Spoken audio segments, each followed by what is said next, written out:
She slipped into the flood, but a German shepherd wouldn't let her go. Imagine a town where the river rises 15 feet in a single night, where roads vanish under black water, and where every light in every house has gone dark. That was Riverbend, Montana. The night officer Nathan Cole and his partner Kaiser stepped into the storm. Nathan wasn't just fighting water that night, he was fighting memory. He had already lost his wife to a flood once. He knew how quickly the river could steal a life.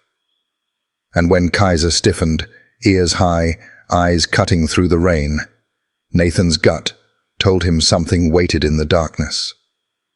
Then came the cry, fragile, hoarse, carried on the storm. "Help my baby." They found her clinging to a road sign, a mother trembling with exhaustion, her daughter limp and blue against her chest. One wrong move and the current would claim them both. But what happened next wasn't just rescue. It was sacrifice, instinct, and a dog's unbreakable vow to protect. Stay with me, because once you see what Kaiser did, you'll never forget it. Riverbend, Montana had always been the kind of place people barely remembered. Tucked into the folds of the Bitterroot Mountains, it lived quietly in the shadow of bigger towns. Its name often forgotten on maps where the lines of the old railway used to run. The railroad had once brought promise, carrying timber and ore, filling the air with the whistles of freight trains, and the sweat of men who believed they were building something that would last forever.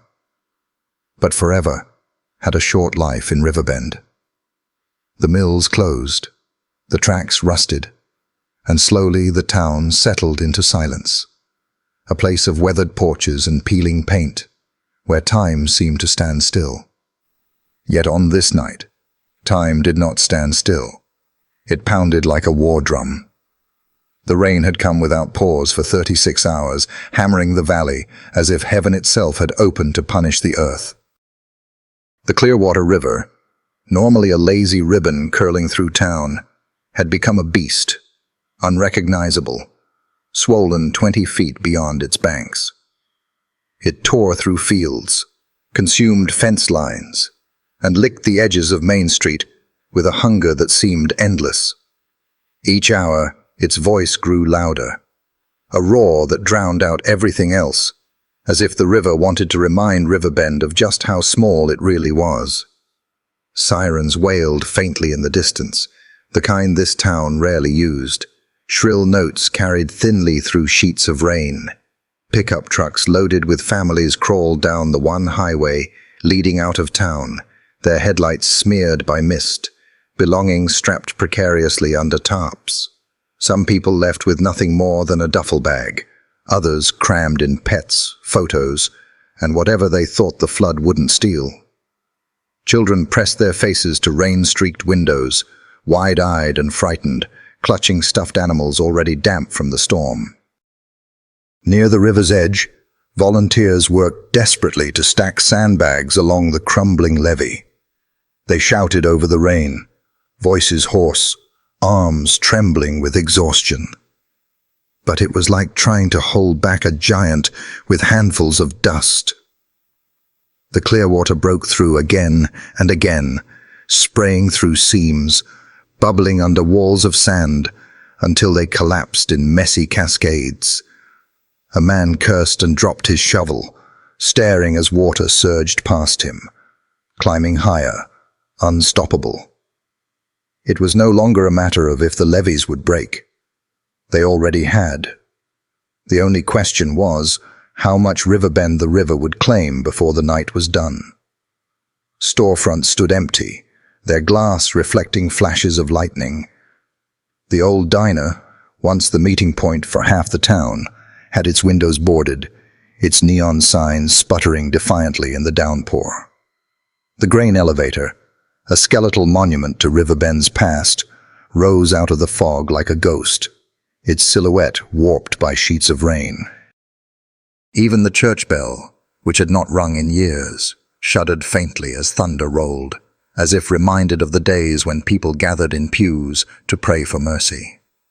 People shouted names in the storm, Neighbors calling for neighbors, parents screaming for children who'd wandered too far toward the water.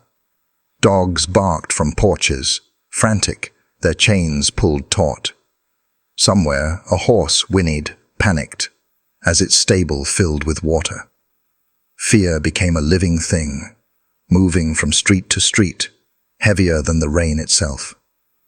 And under it all, there was a silence of another kind. The silence of resignation, of people who knew that when nature came to collect, it asked for no permission and offered no bargains. Above it all, the mountains watched. Their slopes, usually blanketed in pine and tranquility, now looked like black walls weeping water down their flanks. Mudslides groaned in the distance, and lightning forked across ridgelines, lighting the valley in sudden, harsh flashes. In those moments, Riverbend was revealed for what it was: fragile, vulnerable, a scattering of homes and lives, balanced on the mercy of earth and sky. An old woman stood on her porch, clutching a Bible to her chest. She whispered words no one else could hear, as deputies banged on her door, urging her to evacuate. A young man with tattoos up his arms pulled his father's pickup through knee-high water, teeth gritted, trying to get his baby daughter out of town. A pair of teenagers, too stubborn or too brave, dragged sandbags through the flood, determined to keep the water from swallowing their grandmother's house. Each face was streaked with rain, but each held the same reflection: fear mixed with something deeper, the raw instinct to survive. And the river kept coming. The clear water did not just rise, it lunged like a predator freed from its cage. Whole trees snapped and rushed downstream, their branches flailing in the current. Wooden fences disintegrated like straw, carried off in seconds. A propane tank bobbed grotesquely, striking the side of a half-submerged pickup with a metallic thud. Every sound in the town was swallowed by the water's voice. It was a voice that said, "I will take what I want, and there is nothing you can do to stop me." But there were things even a river could not claim. Not yet. Bonds between people, fragile though they were, began to show their weight. Strangers held one another steady in waist-deep water. Farmers led livestock into box trucks, sharing space with families who had no cars. A volunteer firefighter carried a boy on his shoulders, whispering, "Almost there, buddy. Almost there." These moments glimmered faintly, like lanterns in the dark, reminders that even in disaster, there was a stubbornness in the human heart to fight for one another. Still, the storm felt different this time. It was not just a flood. It was a reckoning. The rain carried more than water. It carried memory, grief, and unfinished stories. Those who lived in Riverbend could feel it, a pressure that pressed deeper than their soaked skin. It whispered that this night would not pass without taking pieces of them, without demanding sacrifice. Something in the air suggested that before dawn, bonds of loyalty and love would be tested in ways no one could yet imagine. And as lightning cracked again across the valley, the town stood on the edge of its trial. Riverbend had been forgotten by the world, but tonight it would be remembered, etched into the hearts of those who survived, scarred into the land itself. Nathan Cole had worn a badge for 15 years, but the man who sat behind the wheel of the sheriff's truck this night felt less like a protector and more like a ghost drifting between duties. At 39, his face carried the quiet erosion of years spent in storms, both the ones outside and the ones no one else could see.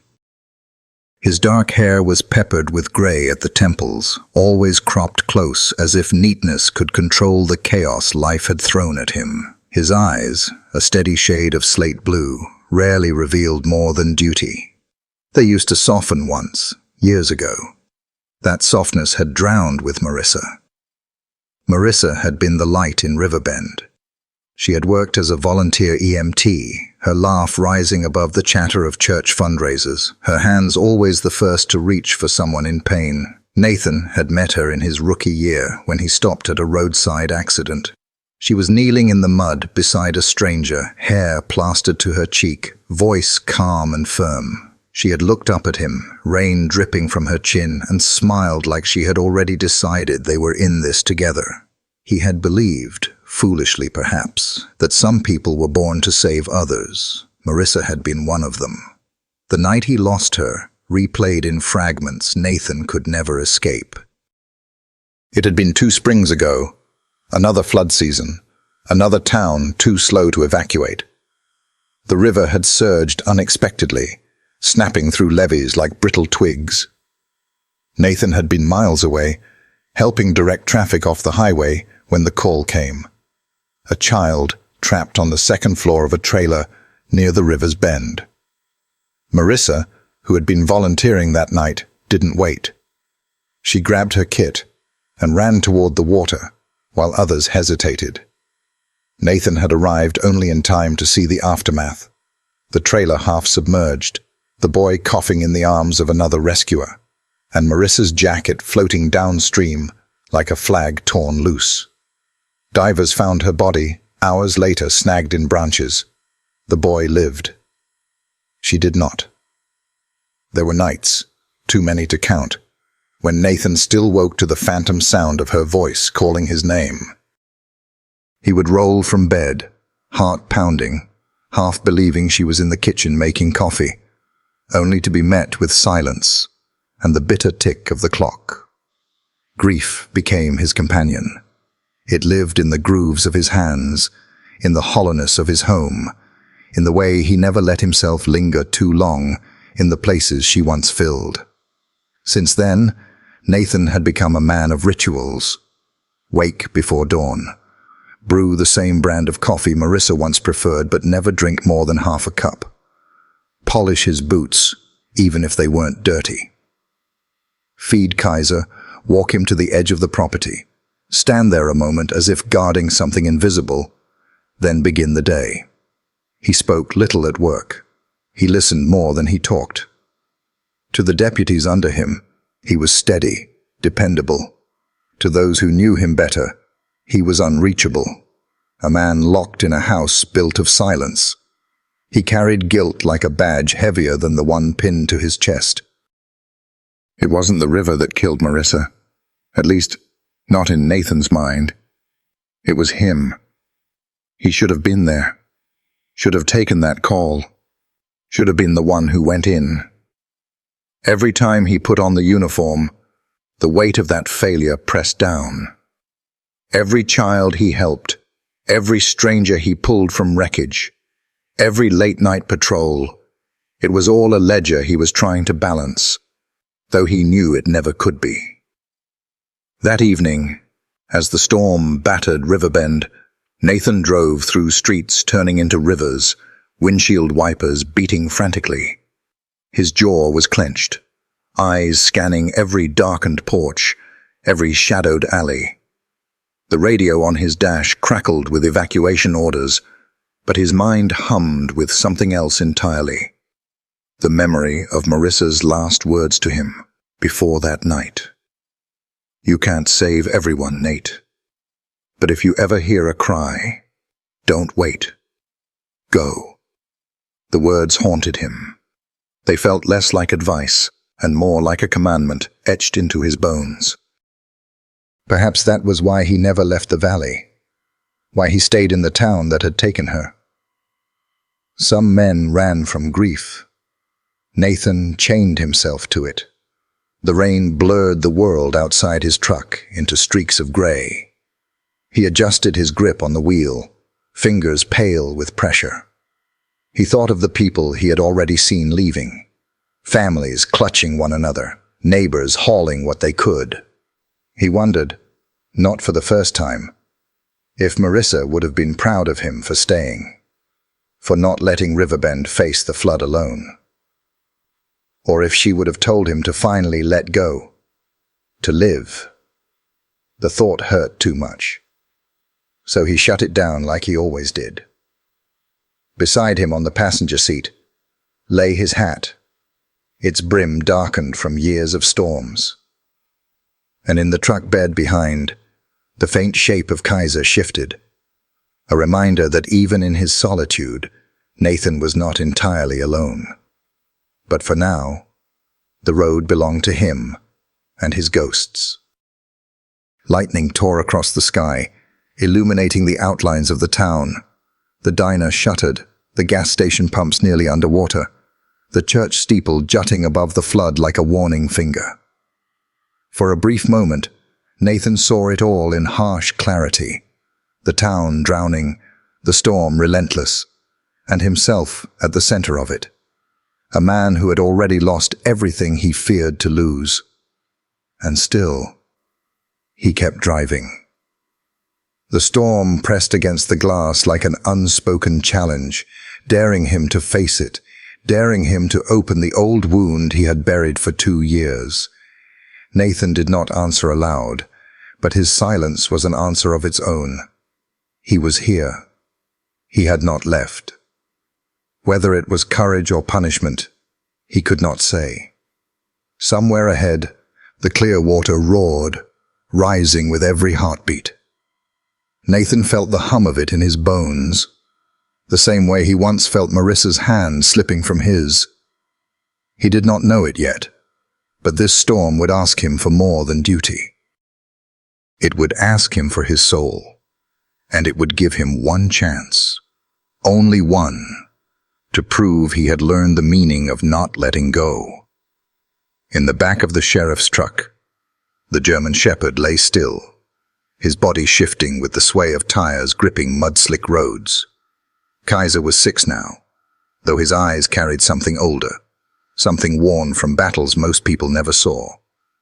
He was the kind of dog strangers noticed for a heartbeat and then quickly looked away from, unsettled by the intensity in his gaze.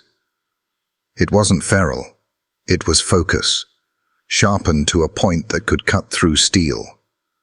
The storm rattled against the truck bed, thunder rolling like artillery fire across the valley. Kaiser did not flinch. He never flinched at thunder. Loud sounds meant little to him. He had heard worse. He had once crouched in the dust of foreign deserts beside soldiers, his ears filled with the percussion of rifles and mortars, the smell of smoke seared into his memory. Somewhere under his fur, scars mapped that history, a pale line across his right flank where shrapnel had grazed him, a patch of fur that never grew back over his shoulder. His hind leg bore the faintest limp, the remnant of a training accident, but he carried it with the same quiet endurance Nathan carried his own wounds. To most people in Riverbend, Kaiser was just Nathan's dog. To Nathan, he was something closer to marrow, a presence so woven into his life that silence felt louder without him. They shared no frivolous affection. Nathan didn't coo or spoil him, and Kaiser didn't wag his tail needlessly. What existed between them was forged in the places neither of them liked to remember. Desert compounds, ambushes in alleyways, flood rescues, where seconds meant life or death. Their bond wasn't pretty. It was built on trust that did not require words. Nathan glanced in the rearview mirror, catching Kaiser's outline against the dim glow of lightning outside. The shepherd sat upright now, posture straight as if on duty, eyes narrowing at the dark horizon. Nathan didn't need to ask. He had learned long ago that when Kaiser shifted like that, something was wrong. The thunder rolled again, deeper this time, shaking the earth beneath the tires. Rain slapped harder against the roof, drowning the world in noise. And still, Kaiser's ears flicked, not toward the thunder, but away from it, as if separating the storm's voice from another sound hidden beneath. He stood suddenly, nails scraping against the metal bed, his tail straight, body tense. A low growl vibrated from his chest. Steady, controlled, the kind of sound that spoke of warning rather than fear. Nathan eased off the accelerator. His hand hovered above the steering wheel as he looked back. Their eyes met in the mirror. Kaiser's pupils were sharp points of black, unwavering. Nathan's jaw tightened. He knew that look. It meant Kaiser had caught something his human senses couldn't. Lightning cracked again, casting the valley in harsh white for a split second. In that brief flash, Nathan thought he saw a movement near the tree line. Something small, hunched, lost in the sheets of water. It vanished as darkness reclaimed the road. He couldn't be sure if it had been real, or just his imagination painting shadows where grief lived. But Kaiser didn't imagine things. The shepherd's growl deepened, and then he barked once, short, clipped, precise, not frantic. A signal. Nathan felt the echo of that sound settle into his bones like a command. His wife's voice whispered again in memory. "If you ever hear a cry, don't wait. Go." He pulled the truck to the side of the road, the tires sinking into mud. Rain pounded the windshield, blurring everything outside into a trembling haze. He rolled the window down just enough to hear beyond the engine's idle. At first, there was only the storm. Then, so faint it could have been mistaken for the wind, came a sound. It wasn't thunder. It wasn't debris. It was a voice. Kaiser's body pressed against the tailgate, ears straining forward, his chest expanding as if trying to pull the sound into himself. Nathan's breath caught. He shut the engine off, and the silence that followed made the voice clearer, a cry, breaking, desperate. Kaiser's instincts had found what Nathan's grief might have missed. For a moment Nathan sat frozen, memories colliding with the present. He thought of Marissa, her jacket floating downstream. He thought of the boy she saved. He thought of the ledger of lives he tried to balance. His hand trembled against the steering wheel. This was the test he had feared and prayed for. Another bark from Kaiser snapped him back. The shepherd leapt from the truck bed, landing in the mud with the grace of muscle honed for survival. His body stiffened again, pointing toward the source of the cry. His tail lowered, not submission, not fear, but a soldier's stance, ready for what lay ahead. Nathan grabbed his flashlight, heart pounding. He opened the door, the storm hitting him like a wall of needles. He whistled low once, their old signal. Kaiser turned his head briefly, eyes locking with his, and then back toward the darkness, waiting for the order that would send them both into it. The bond between them was not about commands. It was about trust. Nathan didn't say the word. He simply nodded. And together, man and dog stepped off the road into the storm, following the voice that had barely survived the flood's roar. The storm had already taken much from Nathan Cole. Tonight, with Kaiser at his side, it was about to demand more. The wipers thrashed back and forth, metal arms straining like they might give out at any moment. Even at full speed, they could barely carve slivers of clarity through the downpour. Nathan Cole leaned forward over the steering wheel, eyes narrowed against the sheets of water that blurred the world into shifting ghosts. His knuckles were white where they gripped the wheel, steady even as the tires fought the sucking pull of mud beneath them. Beside him in the cab, the German shepherd sat upright, braced against every sway of the truck. Kaiser's amber eyes cut into the darkness with a sharpness no headlight could match. His ears twitched at each shift of wind, every sound too faint for human ears. He was still, but never idle, like a soldier waiting for a command only he knew was coming. The two of them moved slowly down Riverbend's back roads, roads that weren't roads anymore so much as narrow rivers of brown water. Headlights cut through the storm in twin blades of yellow, briefly catching the twisted shimmer of barbed wire fences half submerged, the roofs of cars abandoned where engines had drowned, the skeletal outlines of porches leaning into the current, as if bowing to the inevitable.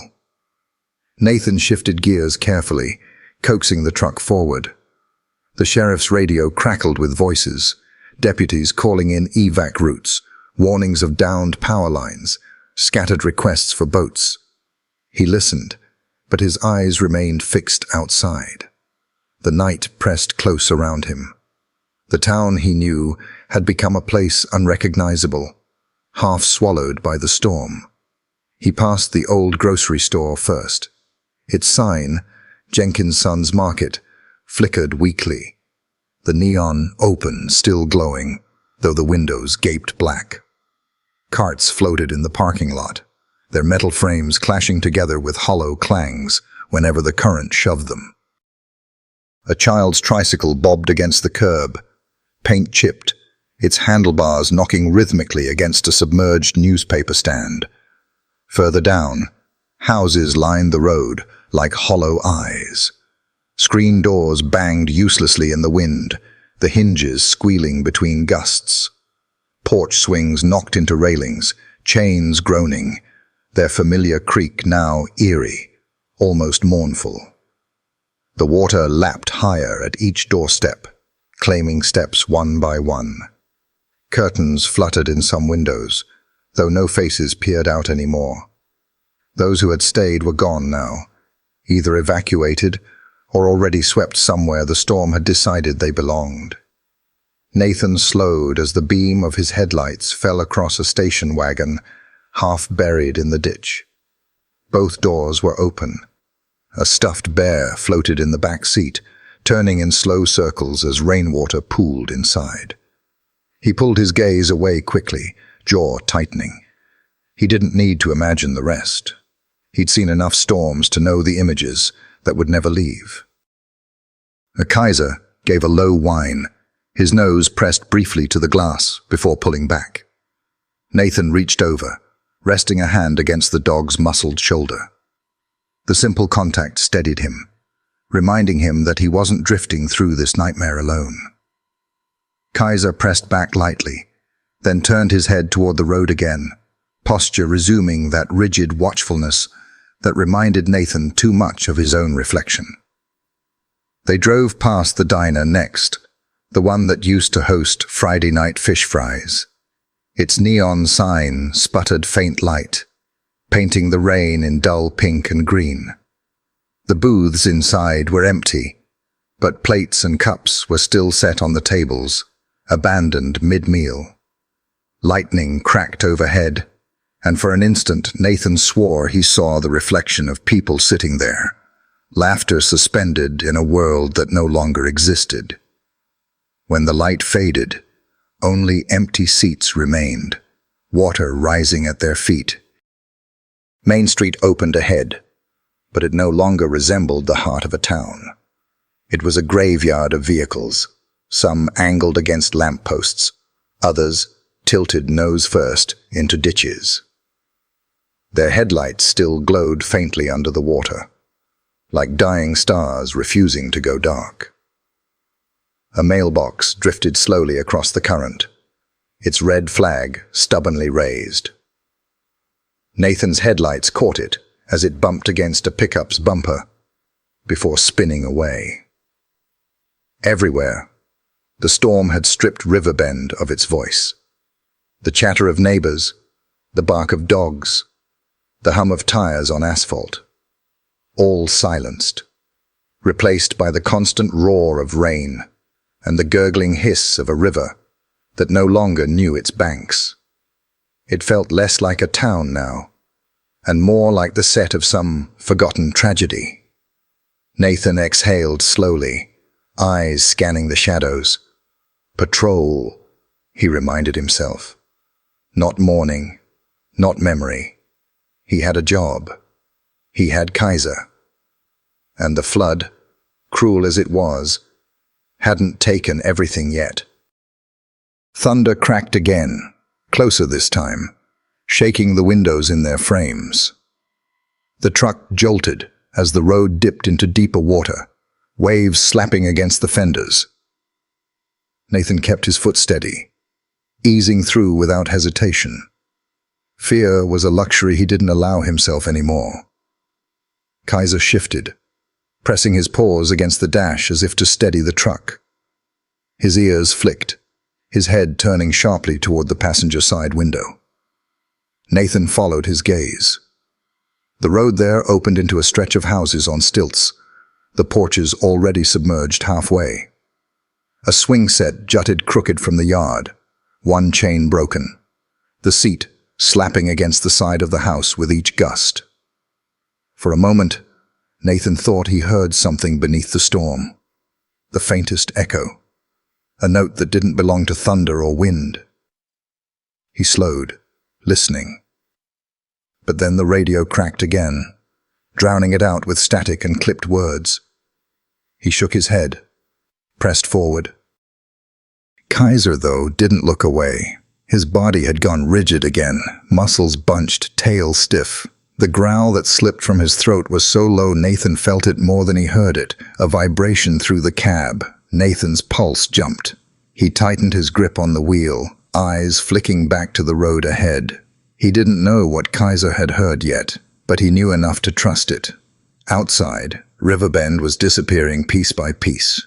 But somewhere in the dark, the storm carried something else, something human, something fragile, something worth finding. And Kaiser had already heard it.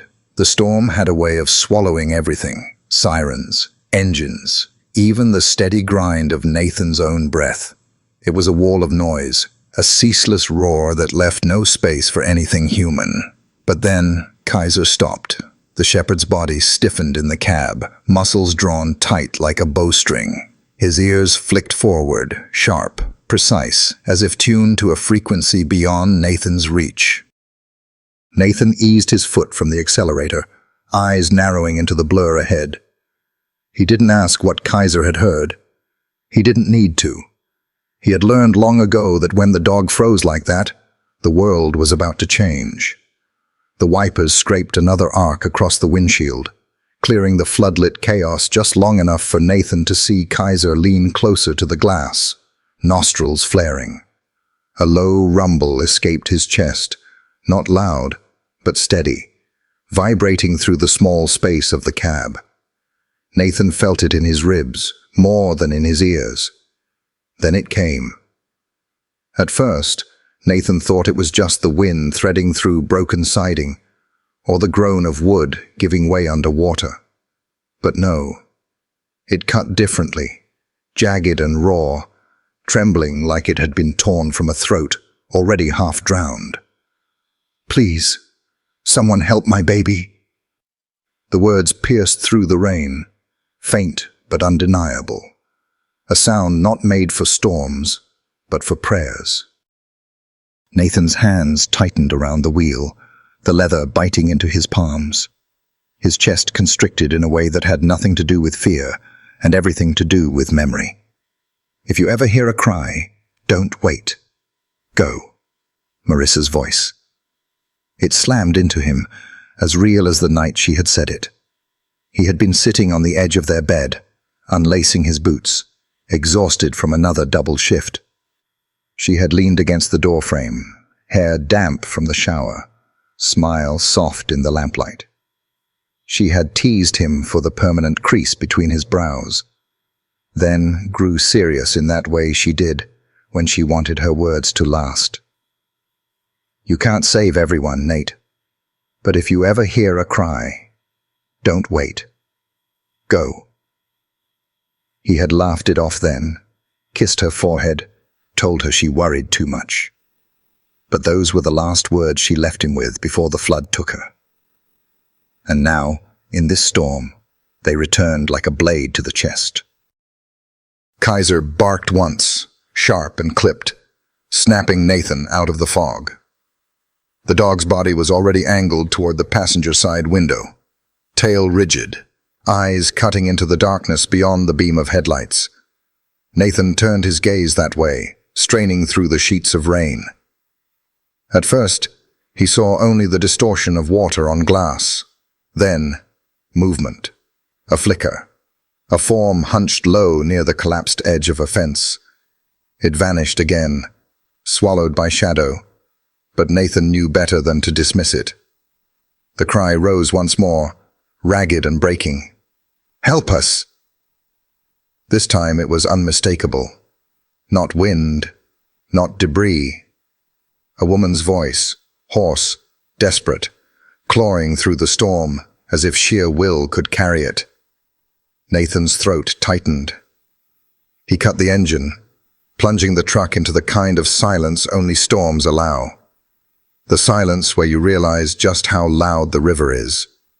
Without the hum of the motor, the voice came clearer, fainter now, weaker, but real. He closed his eyes for half a heartbeat. He didn't need to. He knew what Marissa would tell him. He knew what she had already told him. His eyes snapped open. He reached for the flashlight clipped near the dash, the beam trembling as his hand gripped it tighter than he meant to. He glanced once at Kaiser. The shepherd was already braced against the door, body quivering not with fear, but with readiness. His ears stood high, eyes blazing in the brief flash of lightning. Nathan gave a single nod, their old signal.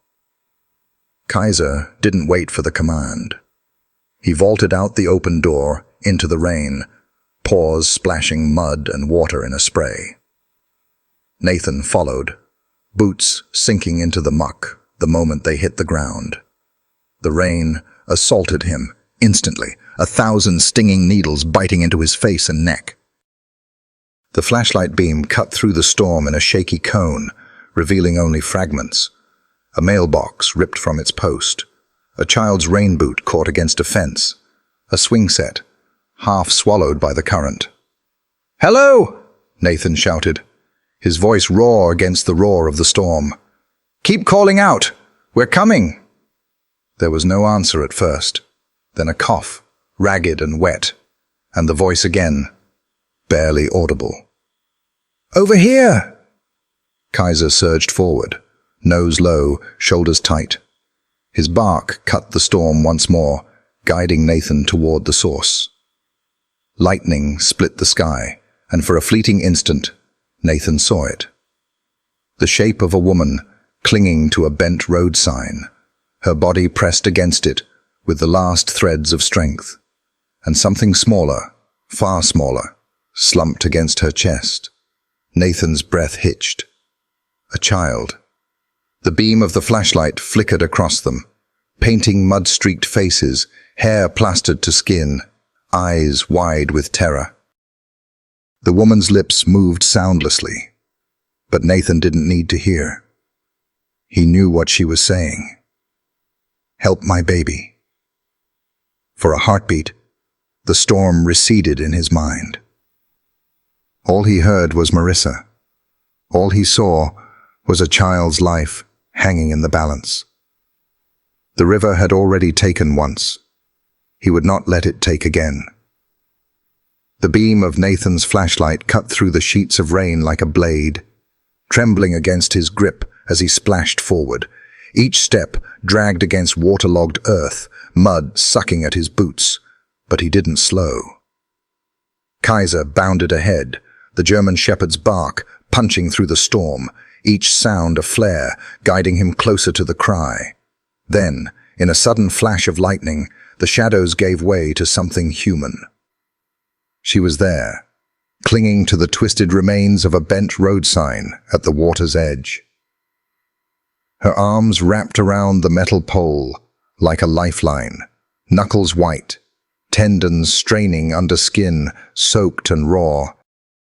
The current clawed at her body, pulling her sideways, but still she held, and pressed tightly against her chest, limp as a rag doll, was a child. Nathan's heart lurched. The mother's face was streaked with mud, hair plastered against her cheeks in black ropes. Her eyes, wide and frantic, darted toward the beam of light. Her mouth opened, but the storm swallowed the words. She tried again, lips trembling. He didn't need sound to know what she said. Help my baby." The child in her arms couldn't have been more than 6. A little girl, thin, her face ghostly pale under the smears of dirt. Her lips were tinged blue, eyelids slack, lashes clumped from rain. One tiny arm dangled uselessly, fingers barely brushing the surface of the water. She wasn't moving, not even a twitch. "Jesus!" The word slipped from Nathan's throat, swallowed immediately by the storm. His chest constricted, the image of Marissa's last rescue slamming into him like a blow. Different flood. Different child, the same unbearable echo. He pushed forward, the water rising past his knees, dragging at him like hands trying to pull him under. Kaiser lunged into the current without hesitation, fur slicked flat, eyes locked on the woman and child. The dog braced against the flood, barking sharp, urgent, as if to remind the mother she was not alone. Nathan raised the flashlight higher. "Hold on," he shouted, voice tearing against the rain. "I see you. Just hold on." The woman shook her head desperately. Her lips moved again, this time louder, raw enough that the words carried across the current. "She's not breathing!" The cry tore something inside Nathan. He splashed faster, boots slipping over submerged debris. His beam flickered across the scene, catching the jagged shape of wood pinning her leg to the ground. Her thigh was twisted at an angle that made his stomach drop, trapped by the remnants of a collapsed fence, jagged boards pressing against her with the cruel insistence of the flood.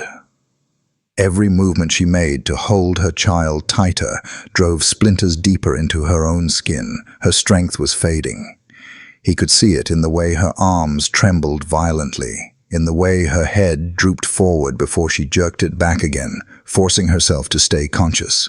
She clung not for herself, but for the fragile body pressed to her chest. "Stay with me," Nathan shouted, forcing his voice steady even as panic clawed at the edges.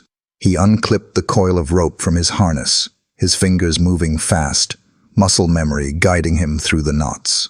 Kaiser reached the woman first. He scrambled onto a half-submerged plank of debris near her, paws slipping, but holding. He pressed himself between the current and the child, nudging with his nose as if testing for life. The girl's head lolled, water dripping from her lips. No movement, no breath. The mother's hand moved to shield her child from the storm's spray. Her knuckles brushed Kaiser's muzzle, eyes wide in disbelief at the dog's sudden presence. For a moment, she seemed to freeze, like she couldn't quite process that help had truly come. Then her gaze snapped back to Nathan, wild and pleading. "Please," she cried, her voice breaking on the single word. Nathan's boots finally struck solid ground near the bent signpost. The river clawed at his legs, threatening to knock him sideways, but he braced against it, flashlight beam locking on the child's face.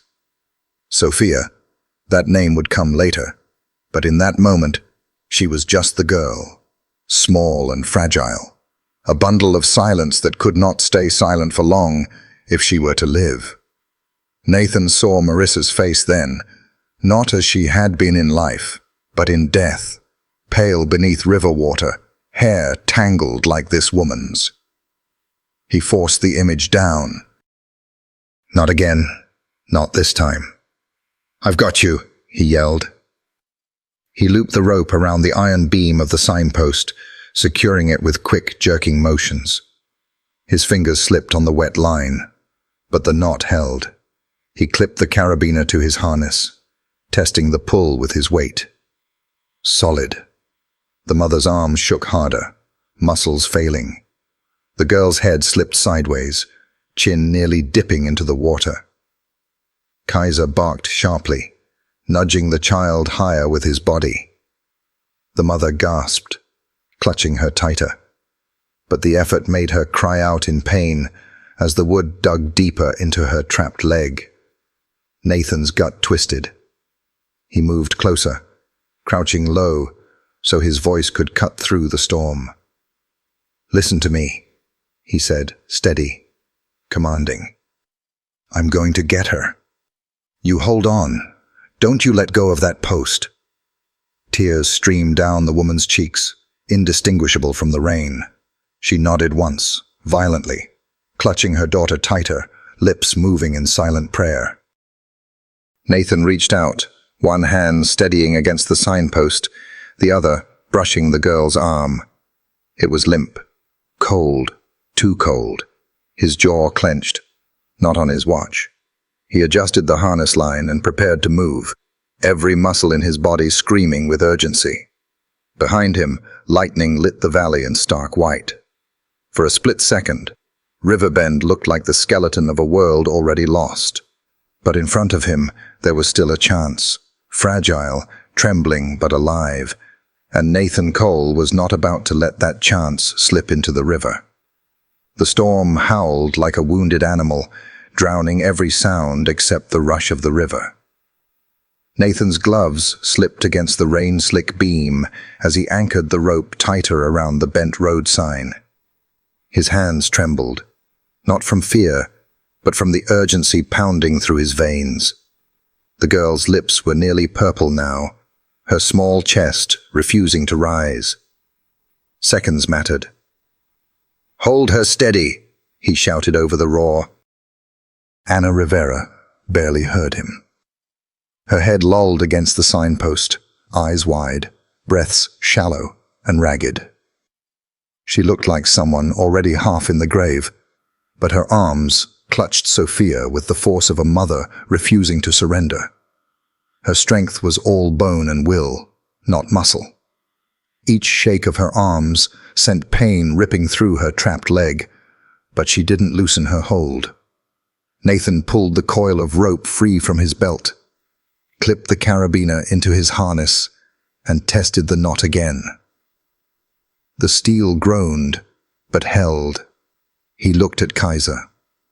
The shepherd stood braced against the current, on a floating plank of debris, muscles taut beneath his drenched coat.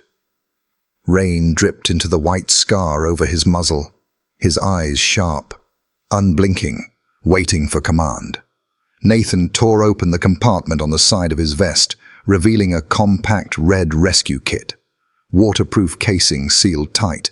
He crouched low, water rising past his thighs now, and strapped it to Kaiser's harness.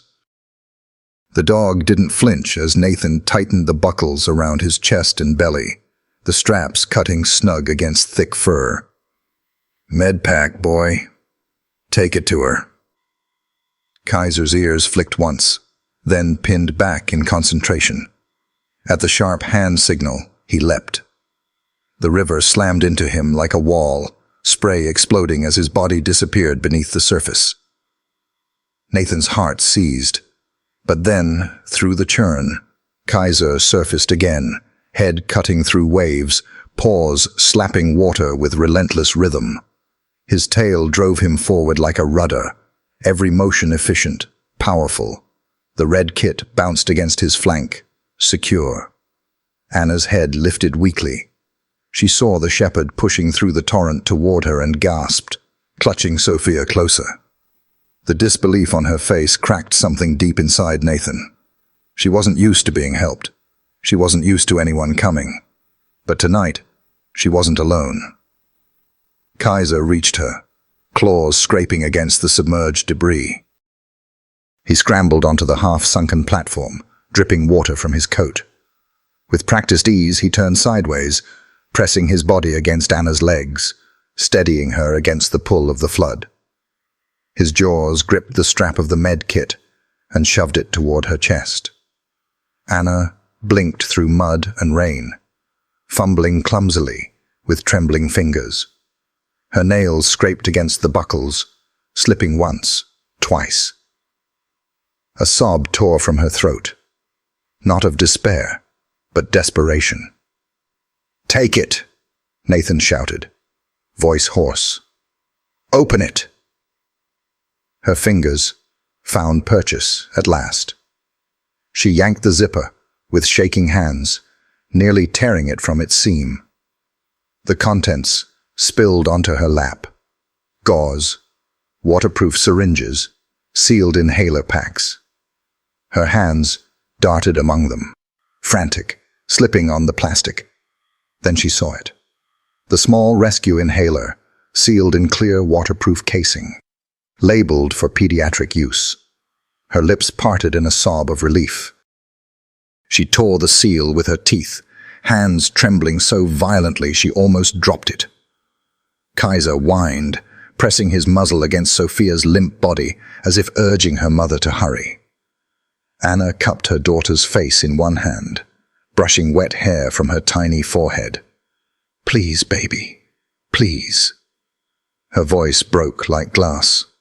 She pried Sophia's mouth open gently and pressed the nozzle between her lips. One click. A hiss of medicine. For a terrifying heartbeat. Nothing. Then, a sound. A faint, rattling wheeze tore from the girl's chest. Her body convulsed once, coughing up a thin stream of river water. Anna sobbed, holding her tighter, rocking her in the torrent. Another gasp. This one deeper. Then a cough that shook her entire little frame. Nathan sagged against the rope, air bursting from his lungs in relief. The sight of that small chest rising and falling, even shallowly, even painfully, was a miracle in itself. Anna pressed her lips to Sophia's temple, her tears mixing with rain. "Breathe, baby. Just breathe." Sophia stirred weakly in her arms. Her lashes fluttered, lips trembling as another shallow breath fought its way out. She coughed again, then whimpered softly, a sound so fragile Nathan felt it in his bones. "You've got her," Nathan whispered to himself, fighting the surge of memory. 2 years ago, he hadn't been fast enough. He had pulled Rachel's lifeless body from the river, too late to save the child she'd tried to rescue. Tonight, against the same enemy, life had returned. Kaiser barked once, sharp, insistent, pulling Nathan back to the present. There was no time to celebrate. The river was still rising. Nathan tugged the rope taut again, feeling the pull of the current threaten its knots. The bridge in the distance groaned under invisible weight, wood snapping somewhere upstream. He turned to Anna, who clutched Sophia with trembling arms, inhaler still pressed against her lips. "We're not safe here," he shouted. "You need to hold tight. I'll pull you in." Her eyes, wide and dark, locked onto his. Fear warred with exhaustion, but beneath it burned a fierce spark. The same stubborn fire he'd seen in himself, in every survivor who had clawed their way back from grief. She nodded. Nathan leaned into the harness, his muscles straining against the rope as he began inching them closer to the bank. Kaiser stood braced, his body a shield against the current, eyes locked on Nathan's every move. The girl coughed again, a wet, wheezing sound, but she was breathing. Life had returned, fragile but stubborn, clinging like her mother's hands on that bent signpost. And Nathan Cole, rope biting his palms raw, swore he would not let go. Not this time. The old timber bridge loomed ahead like the skeleton of some long-forgotten beast. Its planks sagged under the weight of decades, its iron bolts rusted to the color of dried blood. Now, half submerged in the rising clear water, it trembled with every surge, groaning as if the flood itself were gnawing at its bones. Nathan tightened his grip on the rope, hauling Anna and Sophia toward its base. Kaiser padded beside them, dripping, every hair plastered to his frame, yet his eyes never wavered. He moved like a shadow anchored to Nathan's heel, silent but urgent. The rain slanted sideways in sheets, stinging Nathan's face. He blinked hard, lifting Sophia from Anna's arms for a moment to cradle the girl against his chest. Her breaths came shallow, uneven, but the faint rise and fall steadied him. She's alive. That thought alone was enough to drive his boots forward through the sucking mud. "Up there," he shouted over the river's roar. "It's the only way across." Anna turned her head, eyes wide at the sight of the bridge. Fear rippled across her mud-streaked face, her lips parted, trembling, but no words came. She looked at the broken span, then down at Sophia, then back at Nathan, as though asking if he was serious. He nodded once, firm. "It'll hold. It has to." But in his chest, doubt coiled like a serpent. He had been here before. 2 years ago. Different flood, same bridge. He remembered racing down this same road, headlights flashing against the swollen river, only to see Marissa's car abandoned at the edge. He had sprinted onto these very planks, shouting her name into the storm. By the time he reached mid-span, the rope she'd carried had already snapped, the current already too strong. They had pulled her body out downstream, pale and silent. Her sacrifice had saved a child, but not herself. And now, here he was again, the same river, the same bridge. Only this time, another child's breath depended on him making it across. Nathan swallowed hard and pushed forward. He adjusted Sophia higher against his chest, her wet hair clinging to his collar. Anna limped beside him, her injured leg dragging, every step a jolt of pain. Her hand clung to the rope he'd fastened around her waist, knuckles bloodless with tension. Kaiser leapt onto the first plank without hesitation. The wood groaned beneath his paws, water spilling over the edge, but he stood steady, ears twitching, gaze scanning the length of the bridge as though calculating its weaknesses. Nathan trusted that gaze more than his own. "Stay close to the middle beam," Nathan said, guiding Anna forward. "It's the strongest point. Step where I step." He placed his boot carefully onto the first plank. It sagged, water pooling around the edge, but held. He moved slowly, feeling the wood flex beneath his weight. Every creak echoed like a memory, pulling him back to that night with Marissa. One step, another.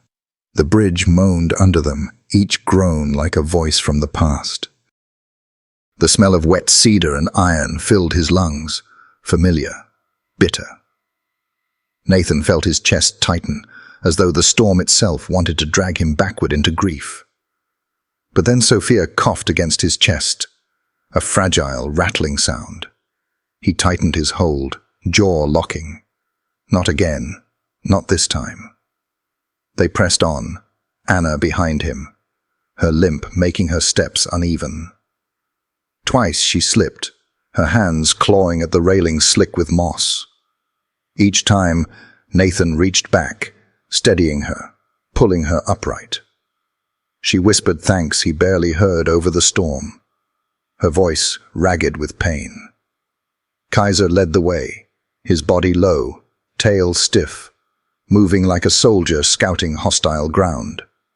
He stopped once, head snapping toward a plank that sagged ominously under the surge. He growled low, then shifted left, guiding Nathan to follow.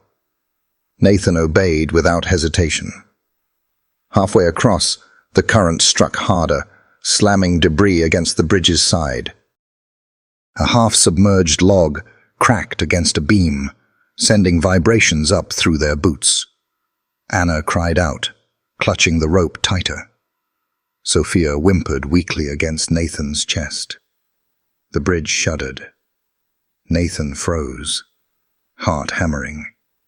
The sound was the same as before, the deep groan of wood on the verge of giving way. For a moment, he was no longer here. He was 2 years back, kneeling in the mud with Marissa's body limp in his arms, screaming her name into a storm that did not answer. "Cole." The voice was inside his head, but it was hers. "You can't save everyone, but if you hear the cry, you try." He blinked hard, forcing himself back. His free hand gripped the rope, grounding him. His boots steadied. "Keep moving," he barked. Anna whimpered, but nodded, forcing herself forward, dragging her ruined leg with sheer will. Kaiser barked sharply, as if echoing Nathan's command. Step by step, they advanced. The bridge sagged deeper, but the rope kept them tethered.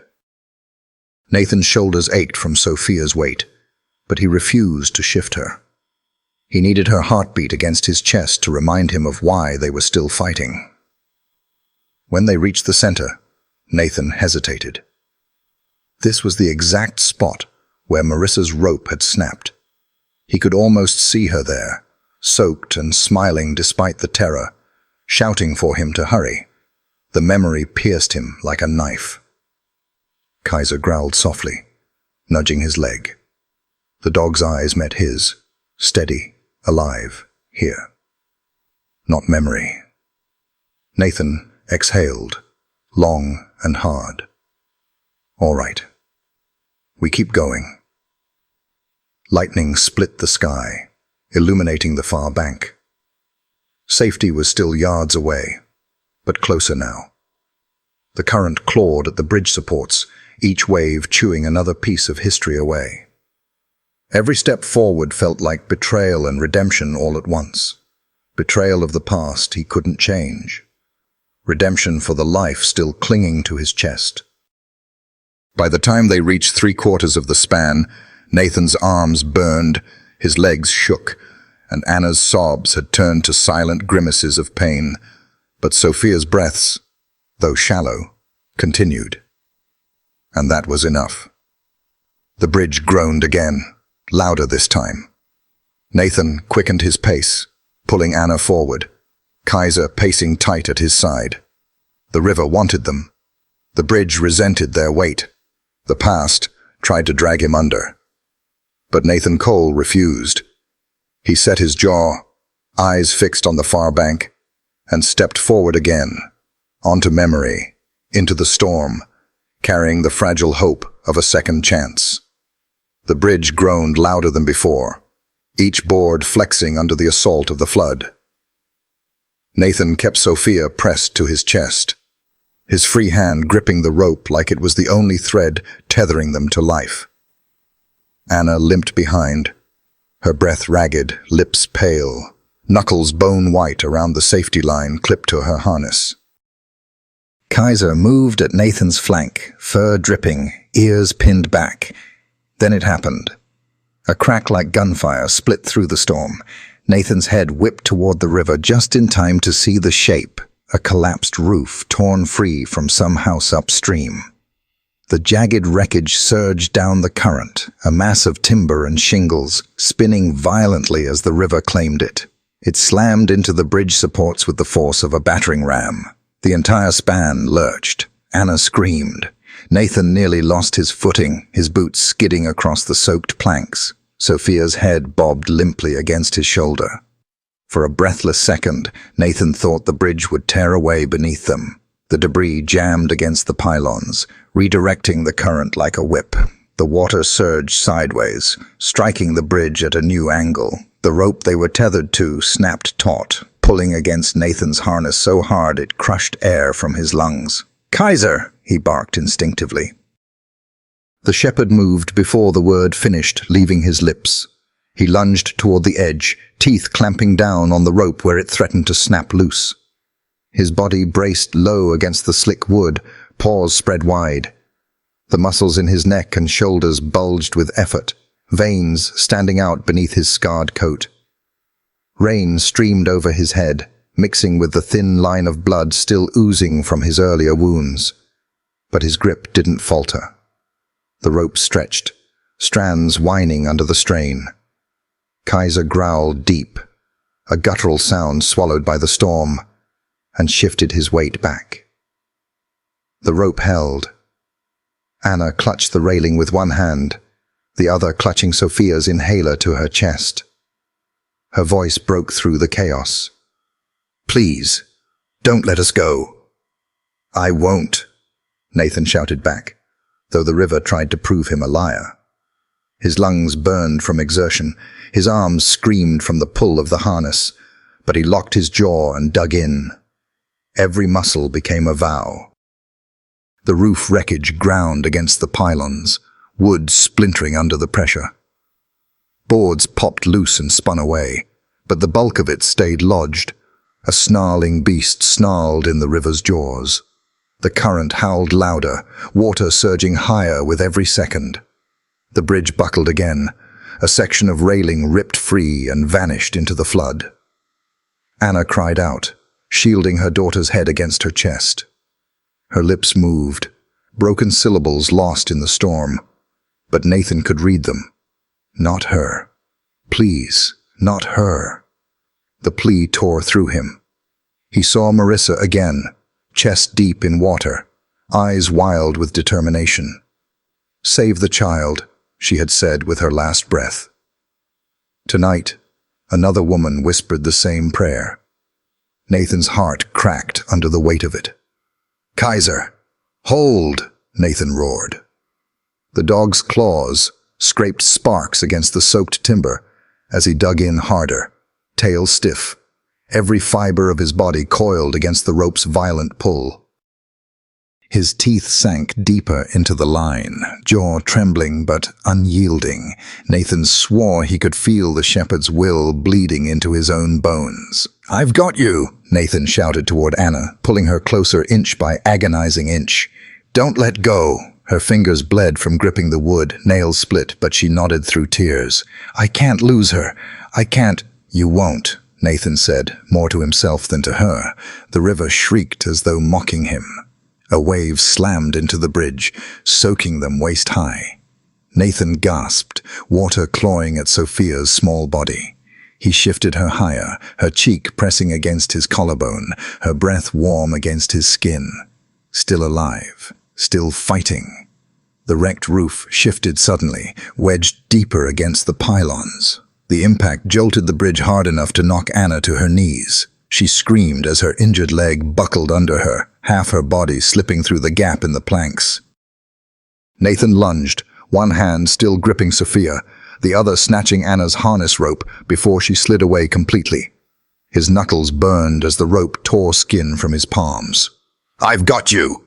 he roared again, dragging her back onto the planks.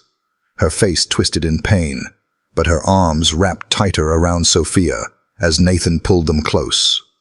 Kaiser snarled louder, the sound feral, as though sheer defiance kept the rope from unraveling. His body shook under the strain, but he didn't release. The bridge groaned once more, louder than before, a cry that reverberated through the storm. Nathan knew what it meant. The structure couldn't take much more. "We move now," he shouted. Anna shook her head weakly, her strength all but spent. Her lips trembled. "I can't." "Yes, you can," Nathan barked. "For her." He pointed at Sophia, her fragile body trembling in Anna's arms. The mother's eyes blazed with something primal. She staggered upright, leaning heavily against Nathan, dragging her ruined leg behind. Each step was agony, but she moved because her child still breathed. Kaiser shifted forward, keeping the rope taut, his body a living anchor against the chaos. Nathan's vision blurred with rain and exhaustion, but he forced his legs onward, carrying Sophia with one arm and pulling Anna with the other.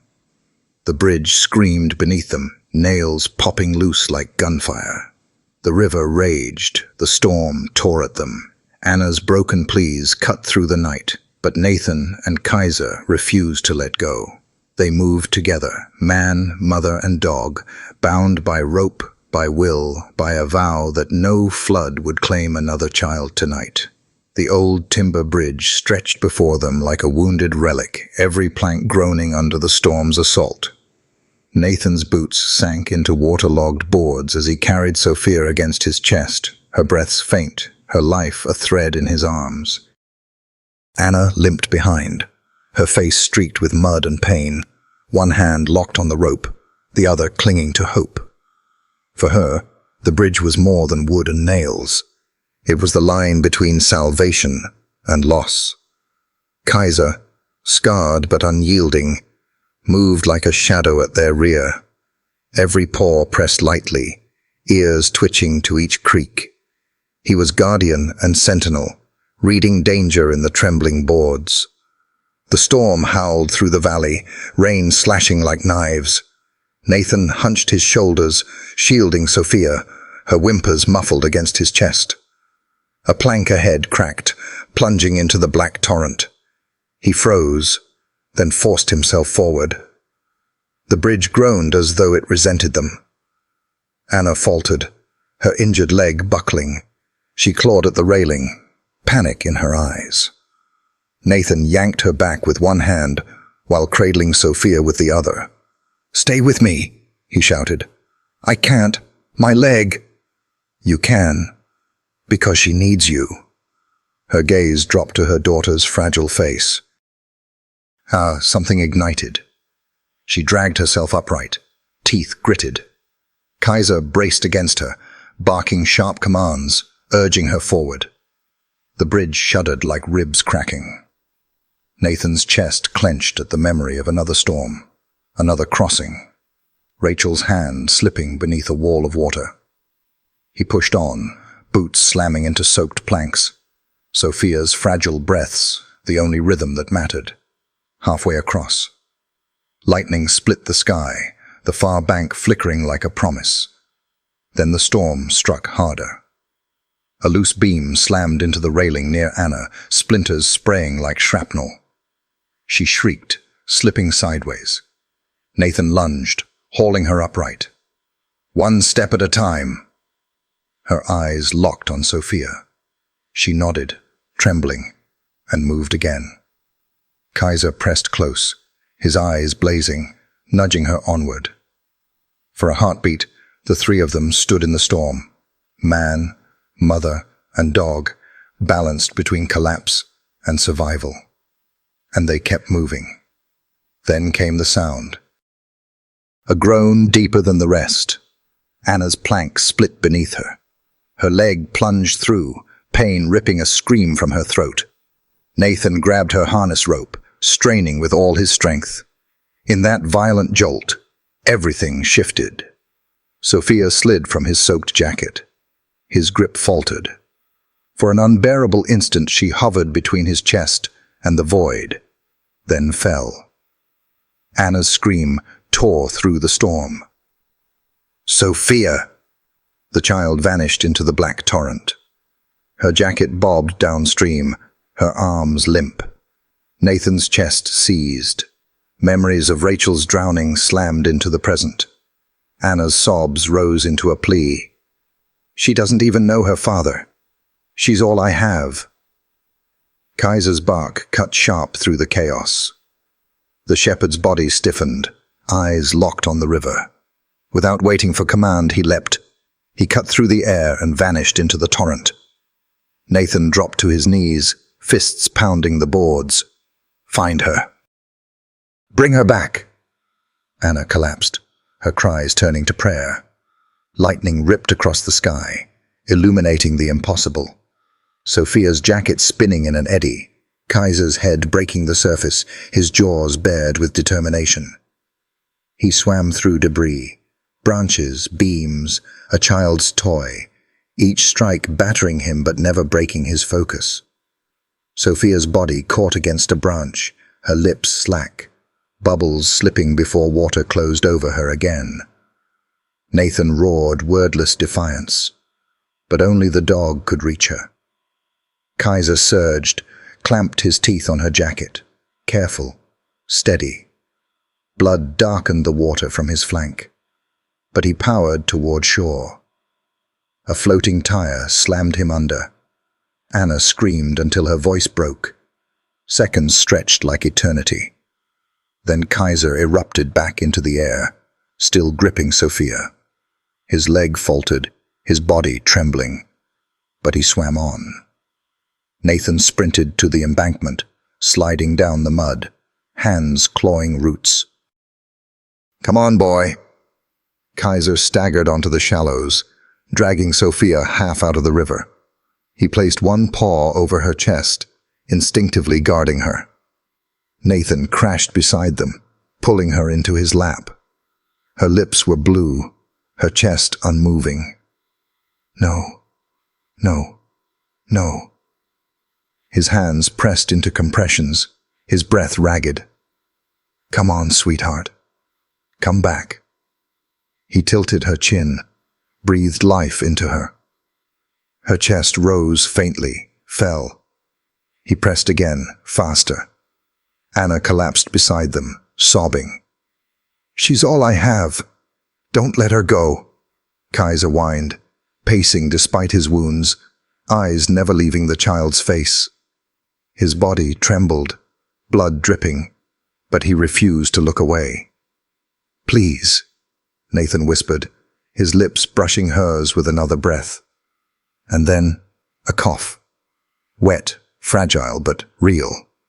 Sophia convulsed, water spewing from her mouth. She gasped, sharp and raw. Her chest rose again, then fell, shallow but alive. Nathan pressed his forehead to hers, tears mixing with rain. There you are. Stay with us. Anna gathered her daughter, rocking her, covering her face with kisses. My baby, my baby. Relief and disbelief poured from her voice. Kaiser finally lowered himself onto the mud, body quivering. His tail thumped weakly once, then again. Nathan reached out, pressing a hand to the shepherd's soaked fur. You saved her. For a moment, even the storm hushed, as if the heavens themselves paused to honor what loyalty had wrestled back from the flood. The river did not relent. Even after Kaiser dragged Sophia from its jaws, and Nathan pressed breath back into her chest, the flood rose higher, battering the old timber bridge until its bones screamed. From the muddy embankment, Nathan watched nails pop like gunfire and rails rip away into the torrent. Anna knelt nearby, cradling Sophia against her chest, whispering her name like a prayer. Each cough from the child was a fragile miracle, but too fragile for what still loomed. Kaiser! Nathan's voice was sharp. The shepherd staggered upright, blood streaking his flank, but eyes unwavering. He limped forward, ears twitching toward the bridge, as if he knew their fight wasn't done. Then came the sound. Rotor blades. Faint at first, then louder, cutting through storm and rain. Relief flared, then died. The chopper was minutes away. The bridge might not last 10. Nathan ripped rope from his harness, looping it around a steel post still clinging to earth. His hands bled from the fibers, but muscle memory guided him. Over, under, pull tight.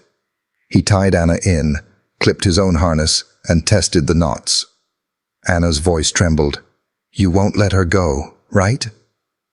Nathan's jaw set. Marissa's face flashed in memory, the wife he had lost to another flood. His voice came low and fierce. Not this time. The bridge sagged, a support beam plunging into the torrent. Kaiser snarled, bracing against the strain. Nathan leaned back, testing the line. It held, but the storm would not wait. The helicopter's thrum grew louder. A floodlight cut the storm, sweeping across the shattered town until it found them clinging to what remained of the bridge. Hope was near, but survival still rested on rope and willpower. Kaiser moved first.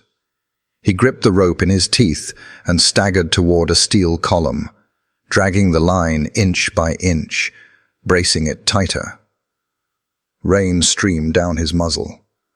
Blood streaked his gums. Still, he pulled until the column groaned and held. Nathan turned to reassure Anna, and froze. Sophia had slipped sideways in her mother's arms, too weak to resist gravity. She rolled toward the edge. Anna lunged, but her leg gave way. Nathan hurled himself flat, chest slamming the boards. His arms stretched until it burned. For a heartbeat, he saw Sophia's blue lips, her body tipping toward the river. Then his fingers caught her sleeve. With a roar, he yanked her back, cradling her to his chest as water crashed against the bridge in fury. She coughed faintly, water spilling from her lips. Anna crawled to them, sobbing, pressing her forehead to her daughter's. A word slipped free, broken and raw. Emily. Nathan stilled. Emily, the child Anna had once lost. The storm was ripping every scar open. He steadied her hands over Sophia's chest. She's here. She's alive. Anna collapsed against him, clinging to both man and child. Kaiser barked once, sharp, commanding. He was still braced against the rope, his body trembling but unbroken. He had not let go. The helicopter loomed overhead, its spotlight blinding, blades chopping the storm into fragments. Nathan's vow hardened inside him. Not this time. Not again. He rose, tugging the rope with bleeding hands. Anna, we're moving now. She hesitated. The bridge. No time. Hold her. Don't let go. With grim resolve, she nodded. Nathan leaned his weight into the line, hauling them forward. Each tug was defiance, against storm, against memory, against the river that had stolen before. Kaiser braced, muscles quivering, teeth clamped until his gums bled, dragging them inch by inch. Anna crawled with Sophia clutched to her chest, her injured leg trailing. Lightning flashed, for an instant, overlaying Marissa's face on Anna's. Sophia's small body over the child his wife had died to save. Nathan roared, pulling harder, veins burning. The bridge buckled, cracks racing its length. Anna cried out as her knee struck wood, but she crawled on, following Nathan's relentless pull. Kaiser barked again, his stance faltering, but his gaze commanding. Finish this. Almost there, Nathan shouted, his breath ragged. Anna collapsed within reach. Nathan grabbed Sophia first, clutching her to his chest, relief and anguish spilling into a kiss against her damp hair. Then he pulled Anna beside him, holding her against his shoulder. The bridge gave a final scream as another section tore free, plunging into the torrent. Nathan turned back, his heart lurching. Kaiser was still at the column, body trembling, blood washing from his wounds.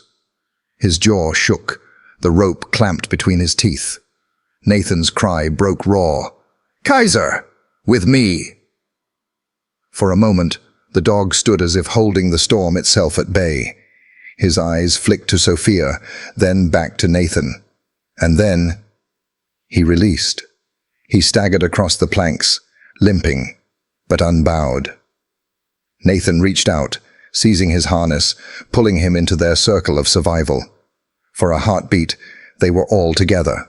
Man, woman, child, and dog, while the bridge collapsed behind them.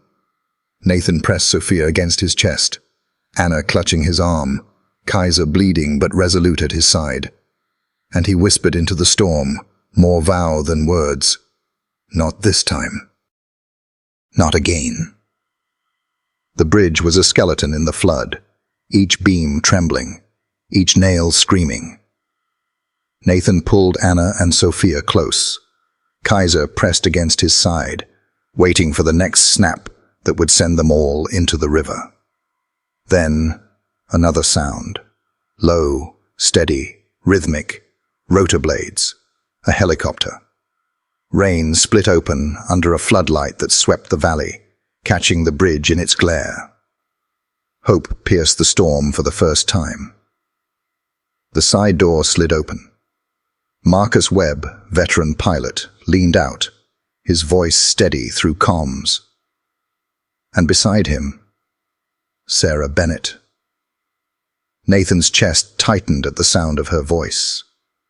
Years since Riverbend, yet here she was, eyes wide, rain whipping through her hair. She froze as her gaze dropped to the shepherd clinging to Nathan's side. "Kaiser?" The dog lifted his head. Even through the storm, the recognition burned clear. Sarah staggered back, whispering, "I watched him go under." They buried his harness. Nathan pressed his palm to Kaiser's trembling flank. He never stopped fighting. The ladder uncoiled, swaying violently. Nathan turned to Anna. "She goes first." Anna shook her head, panic sharp in her voice. "No, I'm not letting her out of my arms." "Anna, look at me." His voice cut through the storm. "You want her safe? Then she goes first. That's the only way she lives." Her lips trembled. "And if I never see her again?" Nathan swallowed. "Then hate me. But she lives." Anna loosened her hold just enough. Nathan slid Sophia into the harness. The hoist lifted, her small frame swaying in the floodlight. Anna sobbed, reaching upward as her daughter rose into the sky. Kaiser stood rigid, amber eyes locked on the child. His tail flicked once, as if promising, "She will not be lost." Sarah leaned dangerously far out, her arms outstretched. When Sophia reached her, she pulled the child tight against her chest. "She's safe!" Relief tore through Nathan. He held Anna as she crumpled onto the boards. "See? She's safe." But the storm hadn't finished. A beam snapped loose, swinging toward the hoist path. Anna screamed. Nathan lunged forward, useless against the distance. And then Kaiser moved. The shepherd hurled himself into the air, colliding with the falling timber. The crash splintered wood, shards slicing his shoulder and hind leg. But the beam shattered, missing Sophia by inches. She rose into Sarah's arms, untouched. Nathan's cry broke into the storm. "Kaiser!" The dog staggered, bleeding, barely standing. But his eyes tracked Sophia's ascent, his tail giving one faint thump of victory. Anna's tears spilled as she whispered, "He saved her." Nathan pressed both hands to the shepherd's wet fur. "You did it, without me asking." The spotlight swung back. The cable rattled down again. Anna lifted her face, whispering in disbelief, "That's my baby." Nathan kissed Sophia's damp hair in his memory, then turned to Anna. "You're next." The bridge shrieked under them, its spine snapping further. The helicopter fought the gale, the rope swaying dangerously. Nathan wrapped an arm around Anna, his other pressed to Kaiser's wound. The dog's eyes burned through the storm. "Not without you." Nathan's jaw clenched. "We'll go together, I promise." Above, Sarah's voice shouted through static, "Nathan, now!" But for one heartbeat longer, Nathan lingered, forehead pressed to Kaiser's. "You're not just my partner. You're the bridge between what's broken and what can still be saved." The storm clawed, the bridge groaned, the cable swung closer. Nathan pulled Anna tight, hand never leaving the shepherd's side. "Hold on," he said hoarsely, his vow binding them all. "We're not finished yet." The bridge groaned like a dying creature. Nathan heard the deep crack and knew. "Move!" he shouted, dragging Anna toward the beam. But it was too late. The spine gave way with a scream, the floor tilting into open air. For one frozen instant, Nathan saw it all. Anna clinging to a rail, the helicopter's floodlight tearing the storm apart, and Kaiser leaping, not in fear, but in raw determination. Then gravity claimed them. The river swallowed Nathan whole. The plunge tore the air from his lungs, the current spinning him end over end. Darkness pressed in, cold and suffocating. Pain shot through his shoulder as debris slammed him sideways. He thrashed, chest burning, vision narrowing to sparks. Not again, not like Marissa. Through the blur came a flicker of black and tan. Kaiser. The shepherd surged through the torrent, jaws clamping onto the strap of Nathan's vest. The grip was sharp, painful, but salvation. The dog spun, battered by waves, but never let go. Nathan's chest screamed for air. Debris clipped the shepherd's flank, blood clouding the water, but those amber eyes blazed with refusal. "Not without you." Marissa's voice echoed in memory. If you hear a cry in the flood, don't wait. Nathan kicked. Kaiser adjusted, dragging him inch by inch toward the glow above. Then, air. Nathan's head burst from the water with a gasp, coughing rain and oxygen. He clung to the shepherd's neck as Kaiser paddled, blood streaking his coat, but strokes steady, fierce. Good boy, Nathan rasped, choking. Hold on. The current surged, dragging them toward the pylons. Concrete loomed like teeth. Kaiser barked once, sharp, commanding, even through the flood. It grounded Nathan in a way no words could. For the first time since Marissa's death, he didn't feel alone. The spotlight caught them, man and dog, alive in a sea that wanted them gone. Sarah's voice cut through static. I see you. Hold. Just a little longer. Nathan clutched Kaiser tighter. You're saving me, he whispered, voice breaking. And in the shepherd's eyes was more than instinct. It was vow. The helicopter dropped lower, its downdraft whipping the river into knives. Sarah clipped onto a line and crawled out along a shattered beam, ignoring Marcus's protests. She had waited years for a second chance. Not tonight. Below, Nathan's lips were blue, his body limp with exhaustion. Kaiser's got me, he gasped, water choking his words.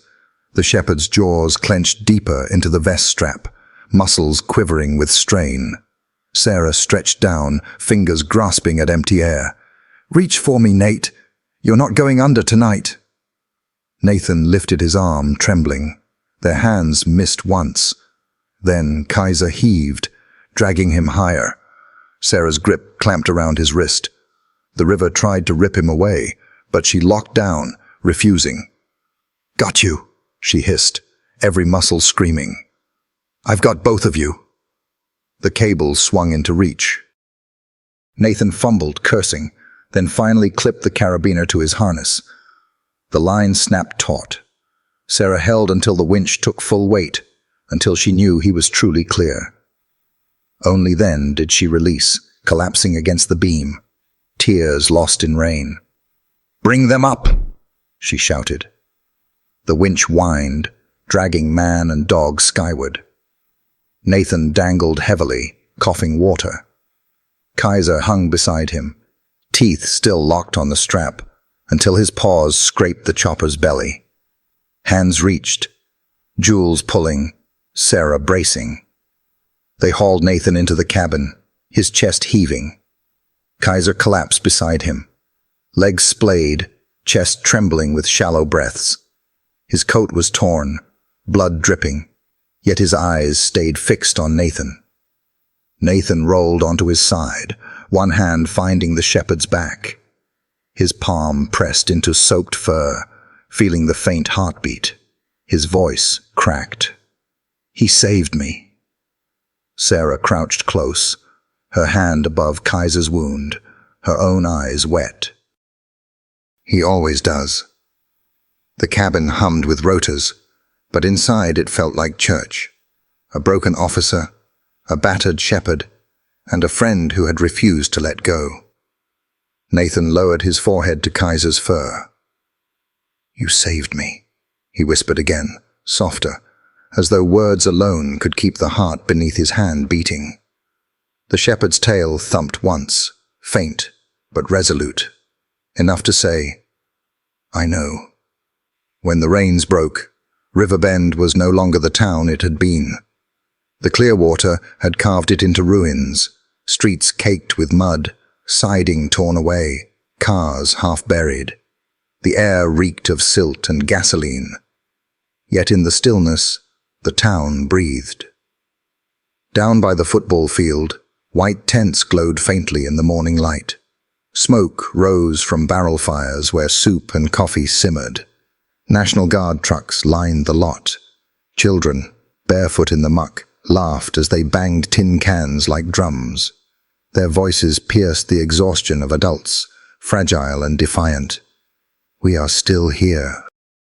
Nathan walked the edges of the field, boots heavy with mud, uniform torn, hands raw from rope burns. He passed families under tops, neighbors with salvaged mugs lining up for coffee, volunteers stacking sandbags.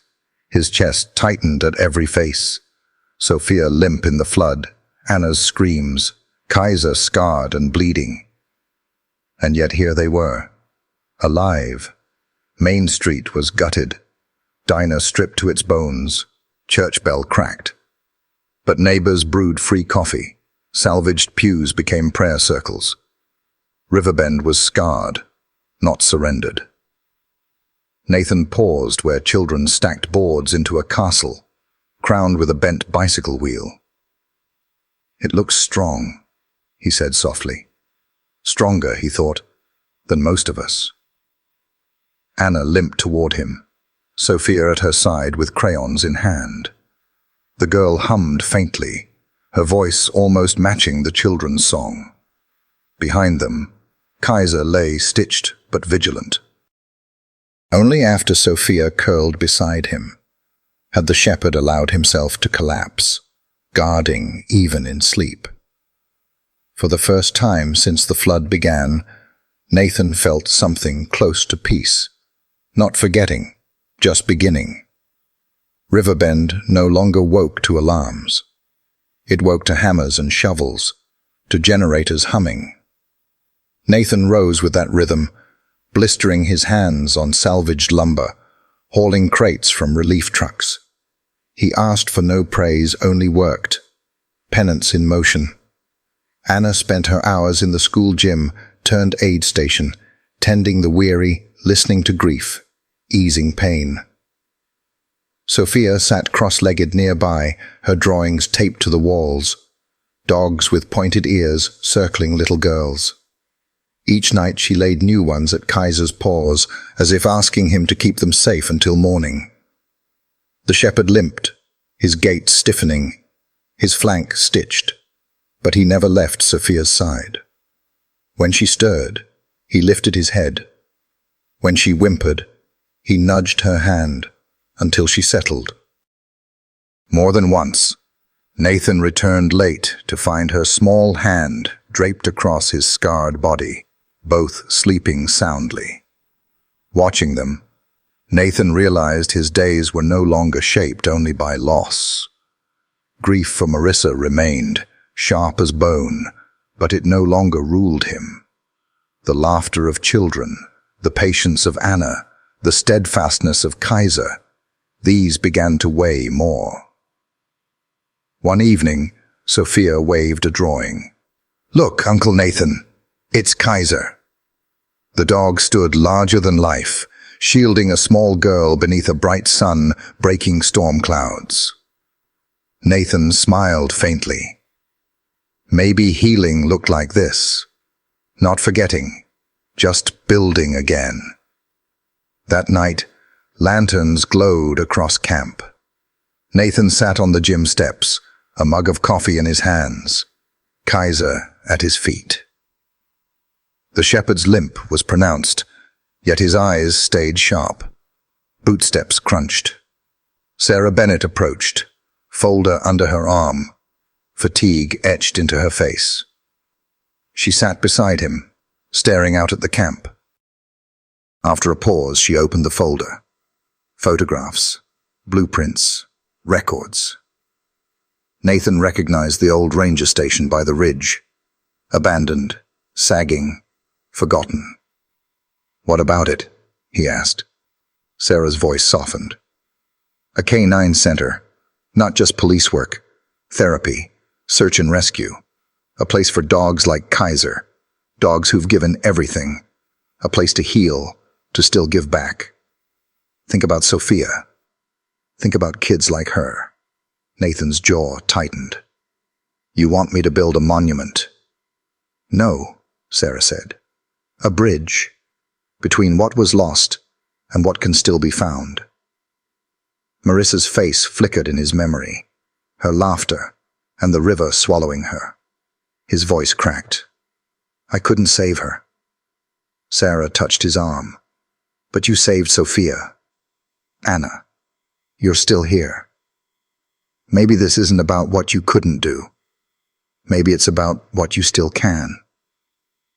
Kaiser shifted, pressing against Nathan's boot as if echoing her. Nathan closed his eyes. He saw children's drawings taped to walls, Anna folding paper cranes, Kaiser limping but unyielding at Sophia's side. When he opened them, he looked toward the ridge. The ranger station stood small, scarred, forgotten, much like Riverbend. His voice was low. "I don't know if I can do it." Sarah smiled faintly. "You won't be doing it alone." Nathan reached down, brushing his fingers through Kaiser's scarred fur. "All right," he whispered. "We'll try." Sarah closed the folder, relief in her eyes. And on the back steps of a broken town, the seed was planted. Not of memorial, but rebirth. A place where loyalty and healing could take root. The storm had stolen much, but it had left something too. The chance to build again, together. The ranger station had once been a forgotten shell, a stone and timber relic left to rot on the ridge above Riverbend. Moss clung to its roof, and ivy crawled across its walls, as though the mountain itself was reclaiming it. But on that first morning when the sun broke across the valley and light struck the battered structure, it looked less like ruin and more like promise. Trucks lined the dirt road leading up the ridge, some government-issued, others beat-up pickups borrowed from neighbors. People climbed out carrying toolboxes, lumber, paint cans. Among them came the dogs, half a dozen shepherds and retrievers, a husky with a crooked ear, a Labrador with a limp. Their paws padded across the gravel, tails wagging tentatively as though sensing they had arrived at a place that might matter. Nathan stood at the edge of the clearing with Kaiser pressed against his leg, surveying the scene. The shepherd's wounds had healed enough for him to walk, though his limp remained. Still, his posture was steady, ears pricked, as if he knew this place was being built for him as much as for anyone. Sarah clapped her hands together, drawing the group's attention. "This is it," she said. "We're not here to erase the storm. We're here to build something that outlives it."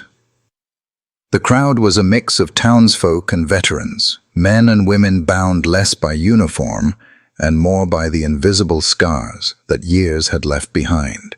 Among them, 3 stood out. Ray Delgado, his face partially marked by burn scars that crept up his neck and across his jawline, carried 2 heavy toolboxes with a quiet ease. His eyes were sharp, but his voice when he greeted Nathan was low and steady. Good to see someone still making things instead of tearing them down.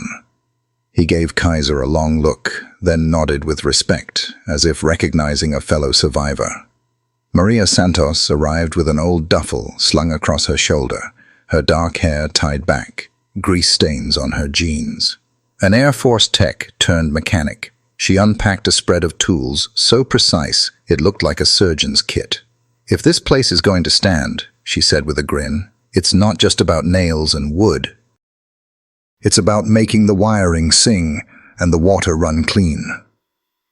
She crouched to scratch Kaiser behind the ears, whispering, "You're going to like it here, big guy."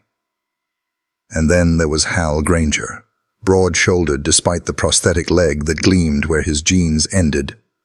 He leaned against his crutch, his other hand steady on the leash of a golden retriever named Daisy. His laugh was deep, rumbling through the clearing when Daisy pulled him toward a mud puddle. "If you're building something worth keeping, make sure there's a space for the 4-legged staff," he said. "They're better workers than most of us anyway." The atmosphere was raw, but it pulsed with something stronger than mere labor, purpose. These were people who had carried grief, who had tasted survival, now funneling both into nails, driven into beams. Bricks stacked against stone, wires fed through walls. Every hammer strike echoed louder than the storm had. Each board raised a defiance against loss. Nathan worked beside them, his body sore but his spirit steadying in ways he hadn't expected. He climbed ladders to strip rotten shingles, his hands gripping the same rungs Ray steadied from below. He hauled lumber with Hal, their laughter cutting through the thud of boots on dirt. He listened as Maria cursed softly at a rusted pipe before fixing it anyway, her voice carrying a humor that lightened the work.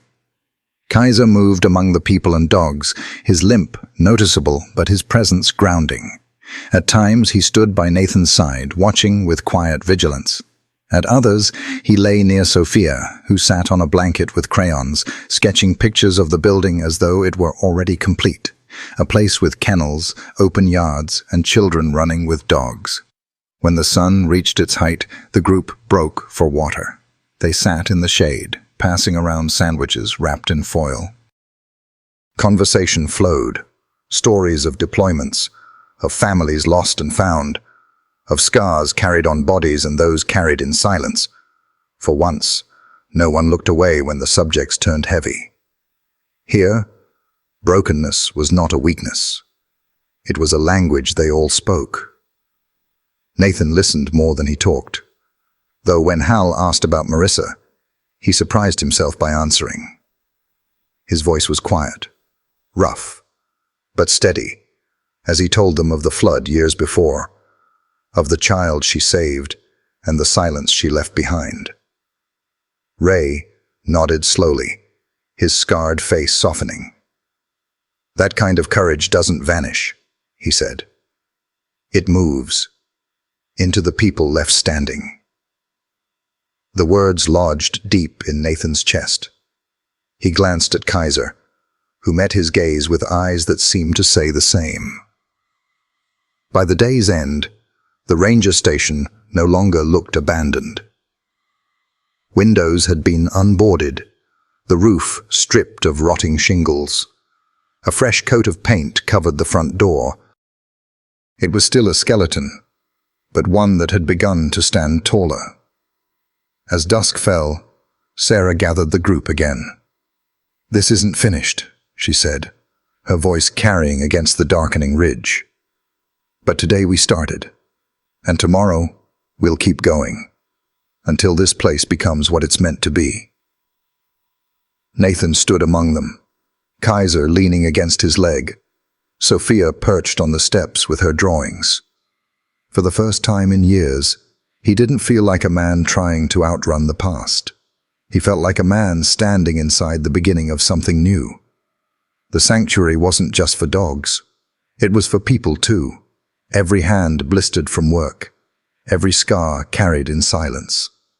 And as night settled over Riverbend, the ranger station glowed faintly with lantern light, like a lighthouse standing against memory and storm. A place of healing, a place of belonging. And though Nathan couldn't say it out loud, he felt it in his bones. This would be Kaiser's haven. The ranger station no longer looked like a forgotten ruin. With its roof patched and windows cleared, it had begun to breathe again.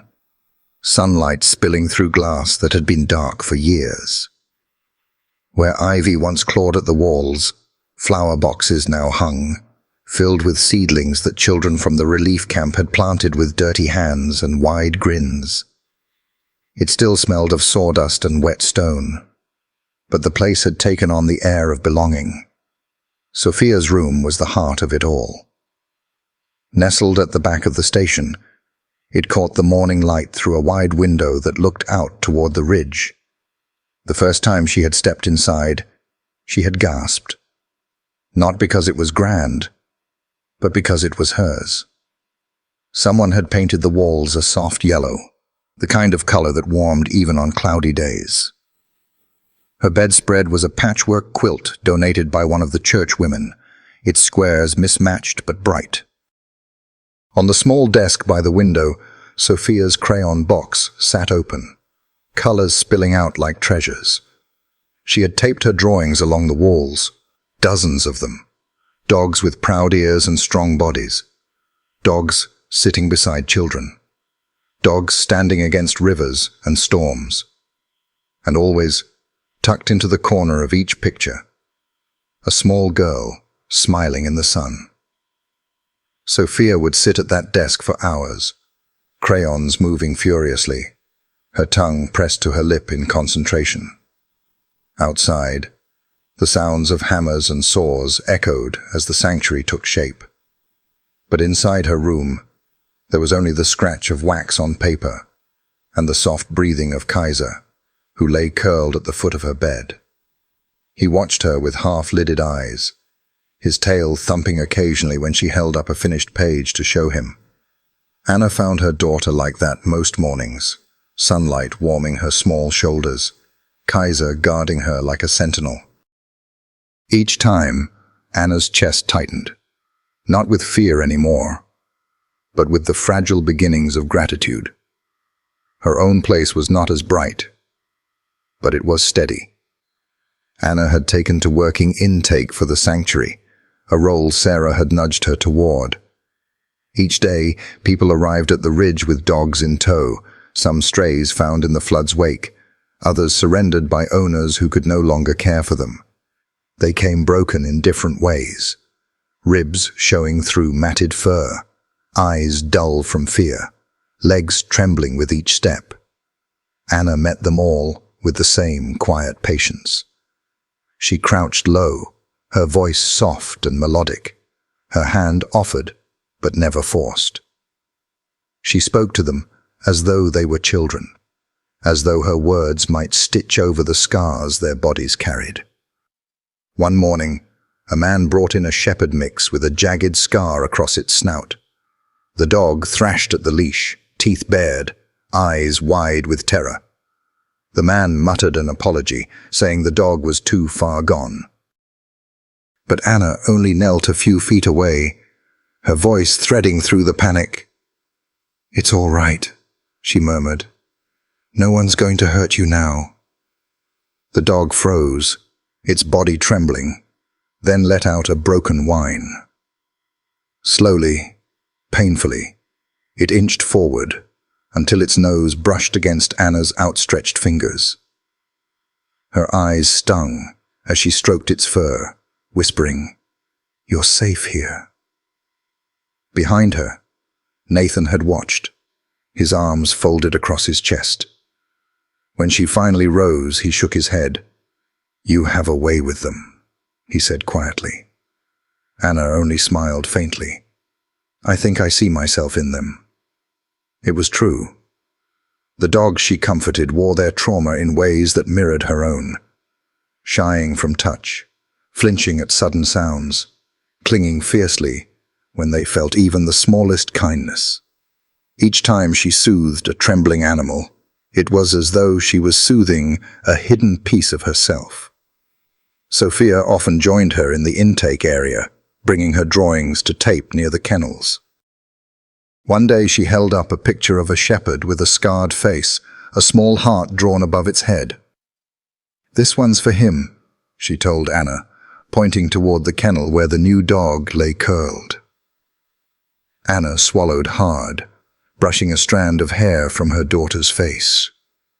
"That's beautiful, sweetheart." The sanctuary began to take on life. At night, the sound of dogs filled the air, barks, whines, the occasional howl. But instead of chaos, it carried a strange comfort. It was the sound of presence, of voices that refused to be silenced. Inside, Anna found herself leaning into the work, not just because it needed doing, but because it steadied her. She had once believed she was too broken to offer anyone else strength. But here, with her hand on a frightened dog's back, with Sophia's laughter echoing through the halls, she realized her scars were not just wounds. They were proof she had survived. Nathan noticed the change. He saw it in the way Anna walked more firmly, her limp still there but no longer defining her. He heard it in Sophia's laughter spilling down the hall, in the way her voice carried when she called for Kaiser. He felt it in himself too, as though their healing stitched into his own. One evening, as lanterns flickered in the common room and the smell of stew filled the air, Anna sat with Sophia curled against her side.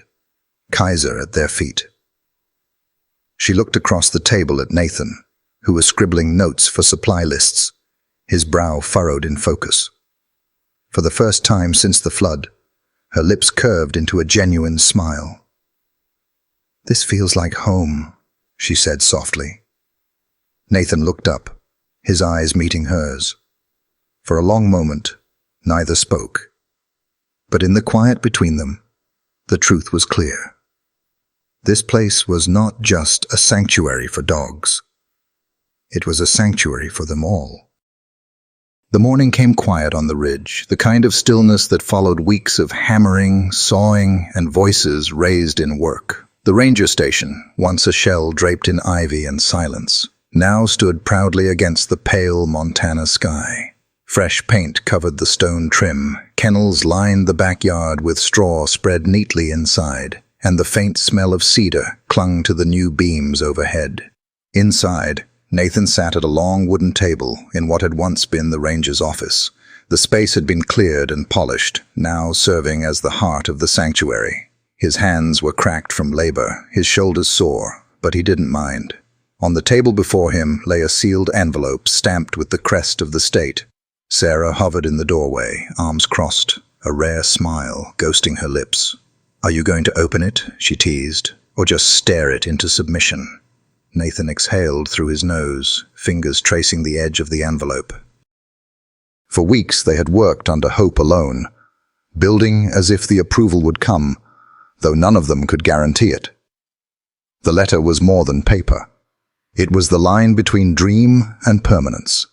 Across the room, Kaiser lay on a rug Sophia had insisted belonged to him. His body was still marked by scars, his gait uneven when he rose, but his eyes tracked Nathan with the same unwavering loyalty that had pulled him from floodwaters and memory alike. Finally, Nathan slid a finger under the seal and tore it open. His eyes moved over the words slowly, lips pressing tighter as he read. Sarah's impatience got the better of her, and she leaned forward. "Well?" Nathan looked up. His voice was steady, but something inside it cracked, like stone yielding under fire. "It's official," he said softly. "The state has recognized Kaiser's Haven as a certified search and recovery facility." For a heartbeat, silence filled the room. Then Sophia squealed, her crayons tumbling to the floor as she leapt from her chair. She ran to Kaiser, wrapping her arms around his neck. "Did you hear, boy? It's your place now." Kaiser huffed, tail thumping once against the rug. Sarah let out a breath she hadn't realized she'd been holding, a wide grin spreading across her face. "We did it," she murmured. "Against every odd, we actually did it." Nathan's eyes returned to the paper, his fingers trembling slightly as he lowered it to the table. His chest felt tight, not with fear this time, but with something harder to name. He looked at Kaiser, at the shepherd, who had once been nothing more than a partner, and felt the weight of years pressing against the present. Slowly, he rose from his chair and crossed the room. Kneeling beside the dog, he pressed a hand against the familiar fur, feeling the steady beat beneath scars. His throat tightened. "This isn't just for us," he whispered, his voice rough. "It's because of you. You're not just my partner, Kaiser. You're the bridge between what was broken and what's whole again." The words hung heavy, carrying more than gratitude. They carried confession. Confession of years spent shackled to guilt. Confession of nights haunted by a wife's sacrifice he could never repay. And yet here was this dog, scarred and battered, who had stood in the current and refused to let go, who had dragged him not only from a river, but from the silence he had been drowning in for years. Kaiser lifted his head and pressed his muzzle against Nathan's chest. It was not affection in the way people often imagined. It was steadier, older, something closer to recognition. Anna stood in the doorway with Sophia, her eyes shining with quiet pride. She had seen Nathan's walls, had seen how grief pressed into his bones. Now, she watched them crack under the weight of acceptance, light slipping through where before there had only been shadow. Sarah's voice broke the silence. "This place won't just heal dogs, Nate. It'll heal people too. You'll see." Nathan nodded slowly, his hand never leaving Kaiser's back. "Then let's make it worthy of his name." That evening, the sanctuary gathered for a simple meal. Volunteers, veterans, townsfolk. They filled the common room with voices and laughter. Plates of stew were passed around, mugs clinked, and children darted between chairs, their joy echoing off walls that once stood empty. At the head of the room, the official letter hung pinned to the wall. Above it, Sophia had taped one of her drawings. Kaiser, standing tall in front of the station, his tail curled protectively around a little girl. In bold, messy letters, she had written, "Home." Nathan looked around the room. The scarred faces, the calloused hands, the dogs resting at their owners' feet. He thought of the storm, of the night on the bridge, of the moment water had swallowed him whole. And then he looked at Kaiser, lying near Sophia's chair, his eyes half closed but alert, the eternal sentinel. The shepherd had always been more than a partner. He had been the tether, the anchor, the living reminder that no matter how violent the flood, loyalty could still hold. For the first time, Nathan allowed himself to believe that maybe, just maybe, bridges could be built, not of timber or steel, but of love, sacrifice, and second chances. The ridge lay in golden quiet as the sun slid down behind the mountains, spilling its last light across River Bend. The sky burned with streaks of copper and rose, fading into indigo at the edges. Below, the valley still bore its scars, muddy lots, gutted homes, trees uprooted and piled like bones. But from this height, in the soft glow of evening, it looked less like ruin and more like a place beginning again. The porch of the sanctuary creaked under the weight of 3 figures gathered there. Nathan sat in a wooden chair he had built himself from salvaged lumber, its edges rough but sturdy. Anna rested on the step beside him, her limbs stretched out carefully, her hands folded in her lap. Sophia leaned against the railing, her crayons scattered across a notebook as she tried to capture the fiery colors of the sunset in uneven strokes. Behind them, Kaiser lay stretched across the threshold of Sophia's bedroom door. His body, scarred and tired, had settled into the posture of a guardian at rest. His ears flicked lazily when Sophia hummed under her breath, his tail giving the faintest thump whenever she turned to glance at him. To anyone else, he looked asleep. To Nathan, he looked like peace itself. The evening air smelled of pine resin and sawdust, tinged faintly with the stew still simmering inside. A chorus of crickets had begun, their rhythm steady against the hush that followed days of hard labor. For the first time in a long time, there was no urgency pressing against Nathan's chest. Just quiet. Anna tilted her head toward him, her voice soft.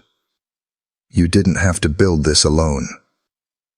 Nathan's gaze stayed fixed on the horizon, but the corner of his mouth twitched. "Neither did you." For a moment, silence stretched between them, not heavy, but comfortable, like the pause in a song, when both listener and singer know the words by heart. Anna exhaled slowly, her eyes glinting in the fading light. "There were days I thought I wouldn't make it, that the water would take me, or the fear after would drown me just as surely. But then, this." She gestured toward the building behind them, toward the laughter that still drifted faintly from inside, where volunteers lingered over dinner. "Somehow, this place feels like it pulled me out of more than just a flood." Nathan finally looked at her. His eyes were tired, shadowed by years that hadn't been kind, but there was something softer there now. That's what it's for. Not just the dogs, not just the town, For us, too. Sophia abandoned her drawing for a moment and padded over to Kaiser. She knelt beside him, her small fingers stroking his fur. "He likes it here," she announced matter-of-factly. Nathan smiled faintly. "Yeah, I think he does." The child tilted her head, thoughtful. "It's like he knows it's his house." Anna chuckled softly. "In a way, it is." Kaiser let out a low groan, shifting slightly to press his flank closer to Sophia's hand, as if confirming her words. Nathan reached down, his palm brushing the shepherd's scarred side. He felt the steady rhythm of his breathing, the life that had refused to let go, even when the river tried to claim it. "He's the reason this exists," Nathan said quietly, almost to himself. "Every wall, every nail, every hope pinned to these boards. It's all because he never gave up." Anna's gaze softened. "Neither did you." Nathan looked away, his throat tightening. For years, he had carried guilt like a chain. Marissa's face in the flood, the weight of what he hadn't saved. But here, on this porch, with Sophia's laughter nearby, and Kaiser's steady breathing grounding him, the chain felt lighter. Not gone, but no longer choking. The sun sank lower, painting the sanctuary in dusky amber. Sophia returned to her notebook, scribbling quickly to capture the changing light. She held up her drawing for them to see. A simple sketch of the porch with 3 figures and a dog sprawled across the doorway. Above it, she had scrawled in uneven letters, "Family." Nathan's chest constricted. Anna leaned closer to look, her lips curving into a small smile. "She's right, you know." Nathan swallowed hard, his eyes fixed on the drawing. "Yeah," he whispered. "She is." The last of the sun disappeared, leaving the porch bathed in twilight. Fireflies blinked in the tall grass, tiny lanterns carrying their own small defiance against the dark.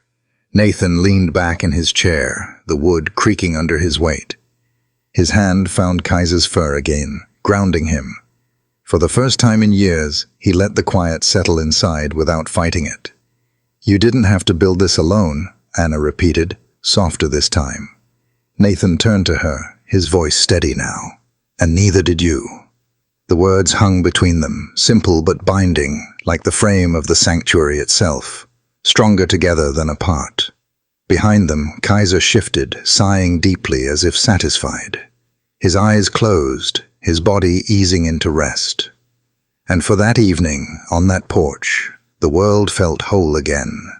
The night in Riverbend was deep and still, the kind of stillness that follows storms, not silence exactly, but a hush, as if the earth itself was catching its breath. Crickets chirped from the tall grass, and somewhere along the riverbank, the soft croak of a frog marked the slow return of life to places nearly washed away. The sanctuary stood quiet against the starlit sky, its cedar siding faintly glistening with dew. Inside, volunteers had gone to bed.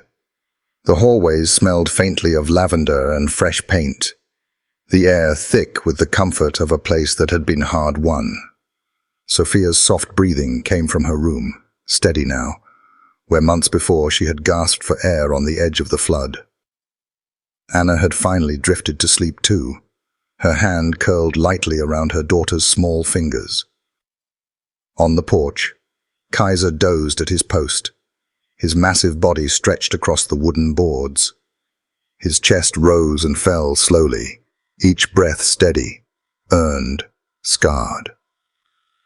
The scar along his flank caught the moonlight like silver, a reminder of battles he had fought and survived. His head rested heavy on his paws, ears twitching now and then at the whispers of the night. Then it came, a sound that split the quiet, a bark, not sharp with fear, not ragged with anger, but long and lonely.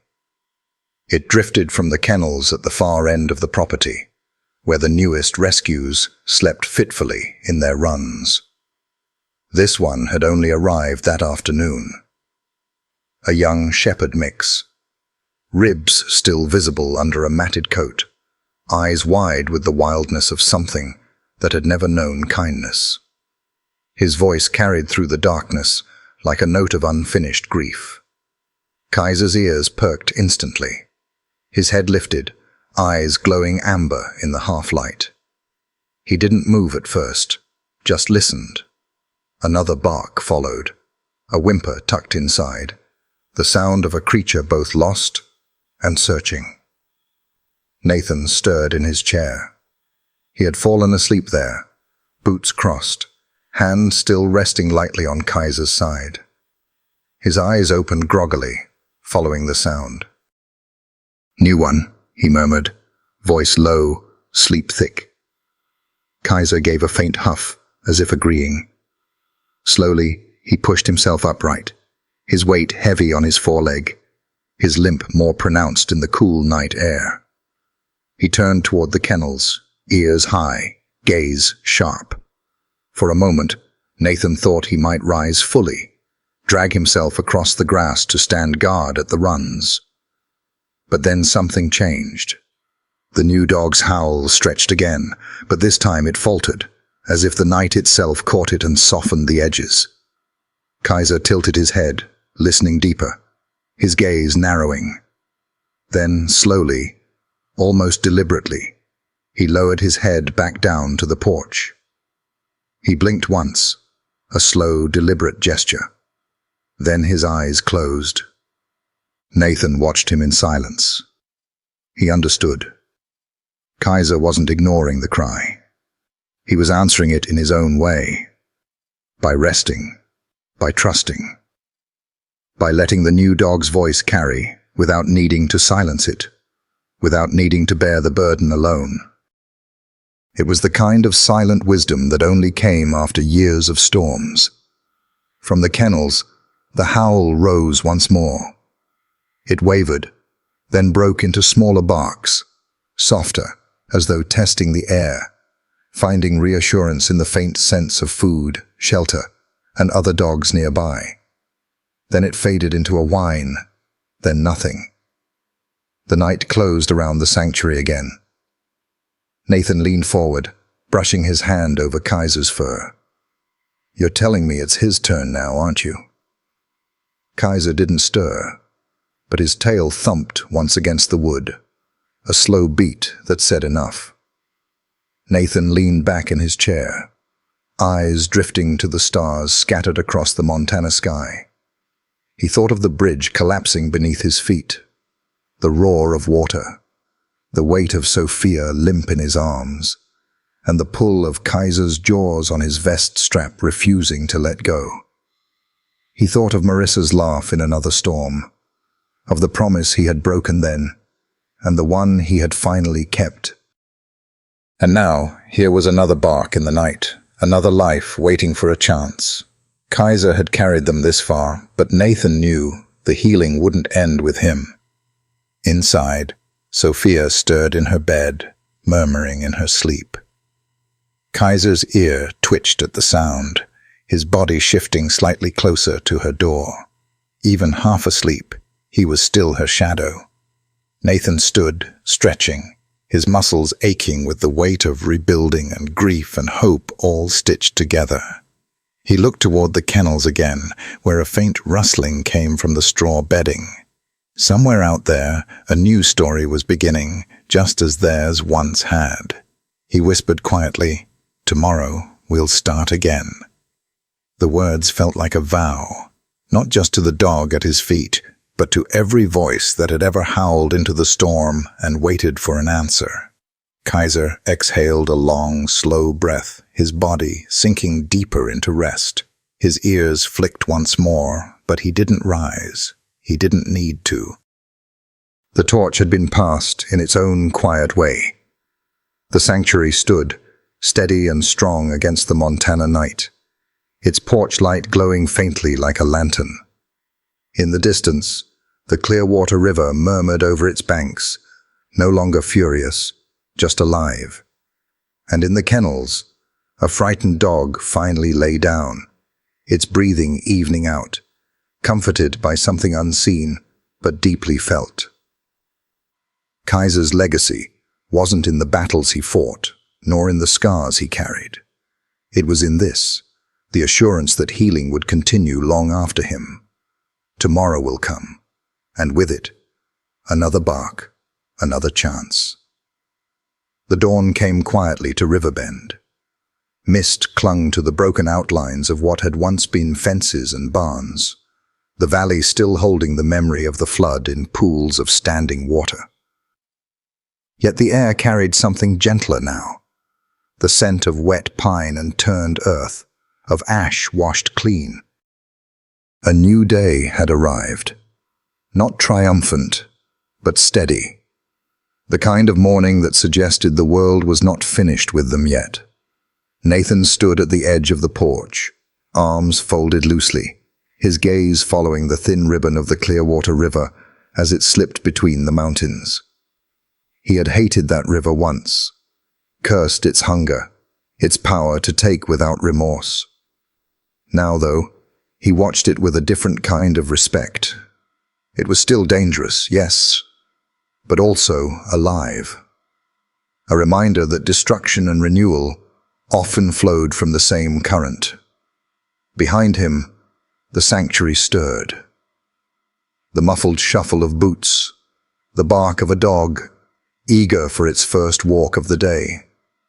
The sound of Sophia's laughter as she chased a ball down the hallway. All of it wove together into something more enduring than the flood had tried to erase. Nathan's eyes shifted to the porch, where Kaiser lay.